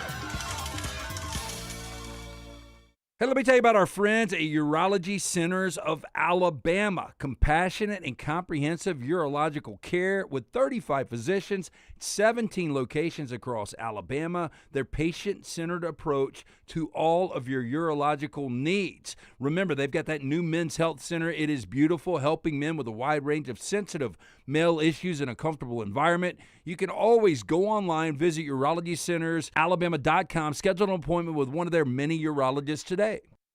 Twin Peaks is the best in the game. Here, you're in the red zone for every college rivalry and divisional matchup all season long. I mean, where else are the scenic views as good as your view of the game? Only at Twin Peaks, the #1 sports bar. Never miss anything from the Next Round when you listen on demand through the podcast platform of your choice. Apple, Spotify, iHeart, or Google Podcasts. Wherever you listen, always like, follow, subscribe, and turn on automatic downloads so you catch every part of the Next Round. Listen anywhere in the world at any time on the Next Round podcast feed and support the show by following, subscribing, and turning on automatic downloads on any podcast platform. Thanks for always making the Next Round a big part of your day.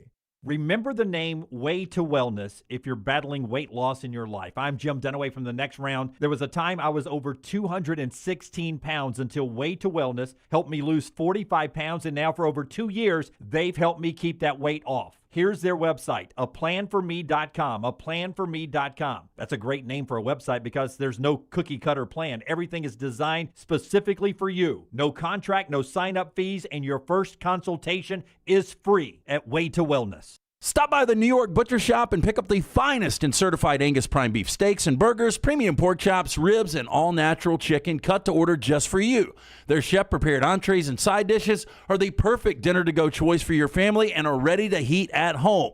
With a great selection of fine wines and desserts, the New York Butcher Shop is your one-stop dinner shop. 2 locations to serve you, Cahaba Heights and on Highway 119 in Greystone. The New York Butcher Shop, rare quality, well-done service. It's bow time. Tired of choosing between sweet and savory? Why not have both? Introducing Bojangles' new chicken and bowberry waffles. The bold Cajun chicken filet you love, now drizzled with a bowberry honey glaze and sandwiched between 2 warm waffles. Which means your favorite meal of the day just met your new favorite dish. And lucky for you, it's served all day. But it's only here for a limited time, so try chicken and bowberry waffles at Bojangles today. It's bow time.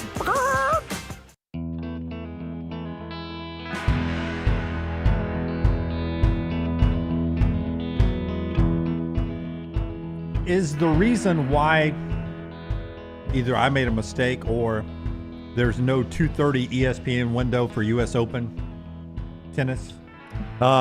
So Kentucky's on ABC, right? Kentucky Ole Miss. Ole Miss, Kentucky's ABC. I guess it is. Unless I messed up, I have Illinois Duke in the early window on ESPN. Yep, that's correct. A blank space. See, I didn't even notice, Jim. Then Army, Kansas State in the prime window. Then Stanford and BYU late on ESPN. So is women's finals tomorrow, men's Sunday? I think that's right, yeah. Yep. So and we've talked about this as a YouTube TV customer, which I still am because they resolved their dispute with Fox. But as a YouTube TV customer, I frequently don't know which ESPN property I am even watching. Because the games pop up, and I just pick the game. Now, like last night when you went to the game, it gave you the option of Local 13 or 4K? Something. No, it wasn't 4K. It was something else. It's because Fox does that. Fox had 4K for Ohio State, Texas. I will always go 4K. Oh, 100%. Now, I'm like you. You think the commercial breaks are long until you don't have them. Yeah, hold your breath through a commercial break in 4K. When you're only getting the high corner establishing shot and some nat sound, that commercial break lasts a long time. ESPN2 is where some of the good games are tomorrow. Virginia, NC State, Kansas, Missouri, Arizona State, Mississippi State. Yeah, those are, if you're a diehard college football fan, you're excited about tomorrow. If you're a casual fan, you're like, I probably can find something else to do. But, you can find great games tomorrow. Whether they play out like that, we'll see. Liberty, Jack State, 11 a.m., early kick. Liberty's only a 6.5-point favorite on the road. It's an interesting game. I know it's Scott's upset alert, but if you're just hanging around over in East Alabama, first of all, Burgess Snowfield's a great place to watch a game. Amherst Stadium there. I think that will be an entertaining football game. Well, and, going into the season, Liberty had this schedule that even if they go undefeated, we talk about this, that there's a good chance they're not even the Group 5 rep because the strength of schedule is not there. I thought their problem would be JMU, who will play tonight against Louisville. But, man, with this number only comes 6.5, and they didn't look good last week. This is a tricky game for the Flames. We've given you our pick threes. We'll get to you guys after we do trash here in a second. But our sleeper picks, I'm going to go tonight. I'm going to sneak in the LA Chargers as my play tonight against Kansas City down in Brazil. Yeah, I wanted to play the Chargers, and look, the Chargers play the Chiefs extremely tight. I think it's going to be another tight game. I just played the total in this one at lanceslog.com, but I would lean the Chargers. Alabama's best home sleep testing and CPAP from our friends at CPAP Plus. Woody, Joe O'Neill, great guys. 5 locations throughout the state: Birmingham, Trussville, Pelham, Foley. Troy, when you talk to people that want to get that sleep test done to see why they're having difficulty sleeping at night, to see if they've got sleep apnea, nobody wants to deal with the labs. They don't want to do the sleep study at some other place outside of their bed. They don't want to deal with insurance companies. Guess what? No lab, no insurance, just a $199 home sleep test. Alabama's best home sleep testing and CPAP, just easy-to-wear fingertip devices, clinically validated, that connect to your smartphone, complete with that physician's interpretation of your results. For more information, go online, sleephomealabama.com. Okay, before we get to trash, a couple of things. One of them, that Chiefs-Chargers game tonight streams for free on YouTube. It's a streaming only. It's on YouTube tonight. I assume it's on our YouTube TV. Yeah, I already saw it pop up yesterday. Yeah, okay. I know, Red Zone, not Red Zone, but Sunday Ticket is on YouTube TV. Yeah. And that's a YouTube product, so yes. But this is YouTube free for everybody. You don't have to be a YouTube customer, but it is streaming on YouTube tonight. That's where you get to watch. Will that be game. Front and center for you, or you go JMU in Louisville? It'll be the NFL game tonight. Actually, it'll be it'll be Vestavia at Trussville. Oh. Yeah. But when I get home, I'll go back and watch Kansas City and the Chargers before any of the college football tonight. Amari Cooper is reportedly retiring. As far as quality receivers during the Saban years, where do you rank Amari Cooper? I will tell you, for me, in importance, it's Julio Jones, Amari Cooper. Well, they set the table, right? And those were guys that were, and you guys tell me who the number 2s were with those guys. It became such a big wide receiver university that you had, pick your poison, 2-3 guys out there, 4 or 5 guys at sometimes, guys that are playing the NFL.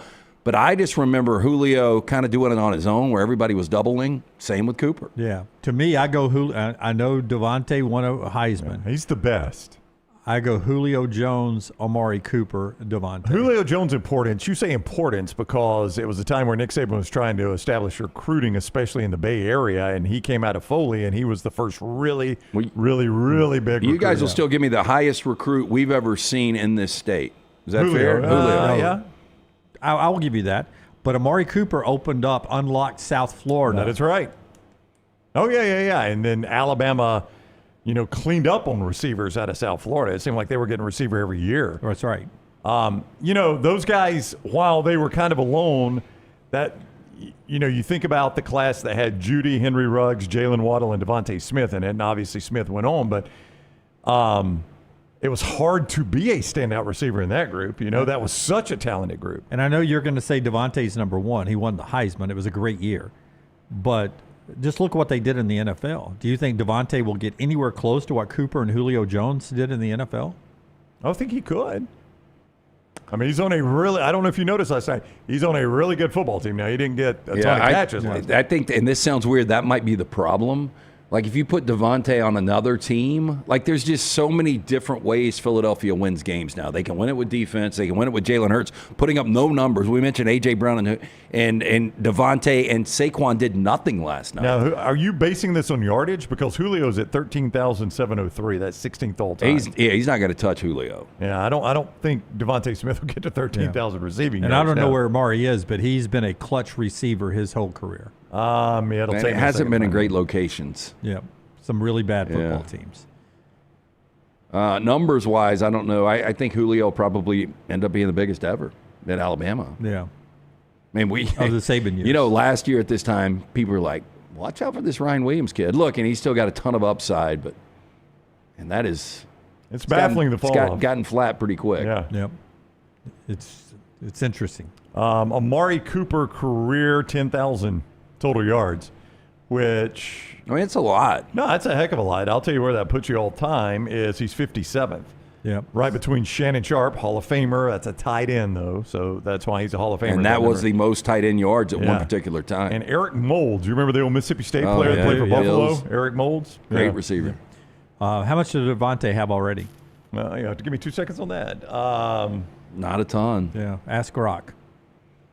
Devontae Smith has got 4,000. That's really? More than I would have thought. I was going to say 2,800. I would have. I thought it was less than 3. So he's got 4,000. He's got 4,000 receiving yards in 5 years, which Yeah, 5 years already though. Yeah, well, this is year 5. He just started year 5, so he's got 4,000 in 4 years. I would say his position, 10 years. Well, I mean, with the money he's making. Well, I mean, then that'll make him a 10,000-yard receiver. He's averaging 10 a year if he stays at that pace. Yeah. All right, that's our tribute to Amari Cooper. Great career. Thank you for what you did at Alabama. That gets us to trash. Tyler, if you will. Well, listen, we've got to do this. Let me hear you all say E-L-G-L-E-S, Eagles! Let's go, Birds! Let's go. LT's Trash is presented by Bud Light. Yeah, easy to drink, easy to enjoy, and our friends at Michelson Laser Vision. 205-969-8100. Dr. Mark Michelson, Dr. Jen Michelson, again, best in the business. Make sure you make that phone call. Ask for Amy. Stop procrastinating. Find out if LASIK is right for you. For more information, michelsonlaservision.com. We start first with an entry from one of our friends. Florida man facing charges for allegedly attacking a couple with bug spray outside of a Publix after a checkout line dispute. Boy, bug spray stinks, too. Boy, this is how people would get shot. Now, the suspect identified as 65-year-old Daniel Kennel allegedly tried to cut off a wife in line. When she informed him that she was cut off in line, he became upset. Victims began placing their items on the conveyor belt. Kennel did the same, prompting further arguments. Husband stepped in between Kennel and his wife, prompting Kennel to run out of the store, leaving his cart and items behind. Outside, Kennel allegedly moved his vehicle across the parking lot and, quote, clearly positioned himself to commit the attack. When the couple actually came outside, started loading the groceries into their car, Kennel allegedly ran up behind them and sprayed a can of bug spray in their faces before fleeing the scene. That's attempted murder to me. Attempted murder is probably a charge the district attorney can't support there, but I get what you're saying. I remember when Ralphie sprayed it in Tony Soprano's face. And, if you spray it up, you could kill somebody. I killed that bird in the house. With bug spray? Yeah. I just put so much, caked it up. I guarantee you can find murder cases where assailants have sprayed bug spray into the mouth to kill the assailant. The assailant has done that to kill the victim. To kill the victim, yeah. Get on that, bro. The bug spray murders. Yeah. Sounds like something Tyler gives us on the video. So the on first Hulu tonight, the bug spray murders. Tyler? Google says yes, it is possible to kill a person with bug spray, especially if large quantities are swallowed, inhaled in an enclosed space, or absorbed through the skin. Insecticides and repellents are inherently toxic, and misuse can lead to severe health problems, including permanent neurological damage and death. Wow, there you go. Attempted murder. I will tell you, the first story that Tyler has submitted for trash today is very, very disturbing. A surgeon with a, quote, sexual obsession for cutting off parts of his body had his own legs amputated as part of an insurance scam, according to officials in the UK. Dr. Neil Hopper, 49 years old, submerged his own legs for 8 hours in a combination of ice and dry ice, so they would have to be removed while falsely claiming to his insurers that he had sepsis. Now, he admitted 2 counts of insurance fraud and 3 of possessing extreme pornography to a court. Wait. Whoa, that's a big difference. No, I'm about to get to this. Insurance fraud and pornography. I had no idea this existed. I really did. I had never heard of this. Now, the vascular surgeon... Is there a chance we should not talk about it then? No, I mean... I don't think so. Do you, Tyler? It's nothing that would go against YouTube TOS. Okay. Now, the vascular surgeon had carried out hundreds of amputation operations on patients while working for the state-run National Health Service before having his own legs removed in 2019. Hopper's scam was motivated by both his, quote, sexual interest in amputation and greed, according to prosecutors. His motivations were, quote, a combination of obsession with removing body parts of his own body and a sexual interest in doing so. Sexual interest. According to prosecutor, quote, it seems he had a long-standing ambition of his to do this. He enjoyed the media attention. Now, investigations into Enoch Maker. I don't even know what this is. Maker. Eunuch? Yes. Eunuch. Eunuch maker? Oh, eunuch like... cut your junk off. Yeah, Yeah. Eunuch maker. An extreme body mutilation pornography website where Hopper had purchased videos. We got to keep an eye on this guy. Led to the once respected doctor's arrest in March of 2023. Hopper had suffered from body dysphoria since childhood, saw his feet as a, quote, unwelcome extra, and a persisting never-ending comfort, according to his attorney. His fraudulent claims for 2 insurance firms totaled more than $625,000, which he spent on an RV, home improvements, and a hot tub, along with gifts to his wife and other building works. You just said the word. I was going to point out he is wearing a wedding ring. This guy found somebody that would marry him. And then you said the word wife. So this guy was married doing this? Doctor went back to work less than 6 months after having his limbs amputated.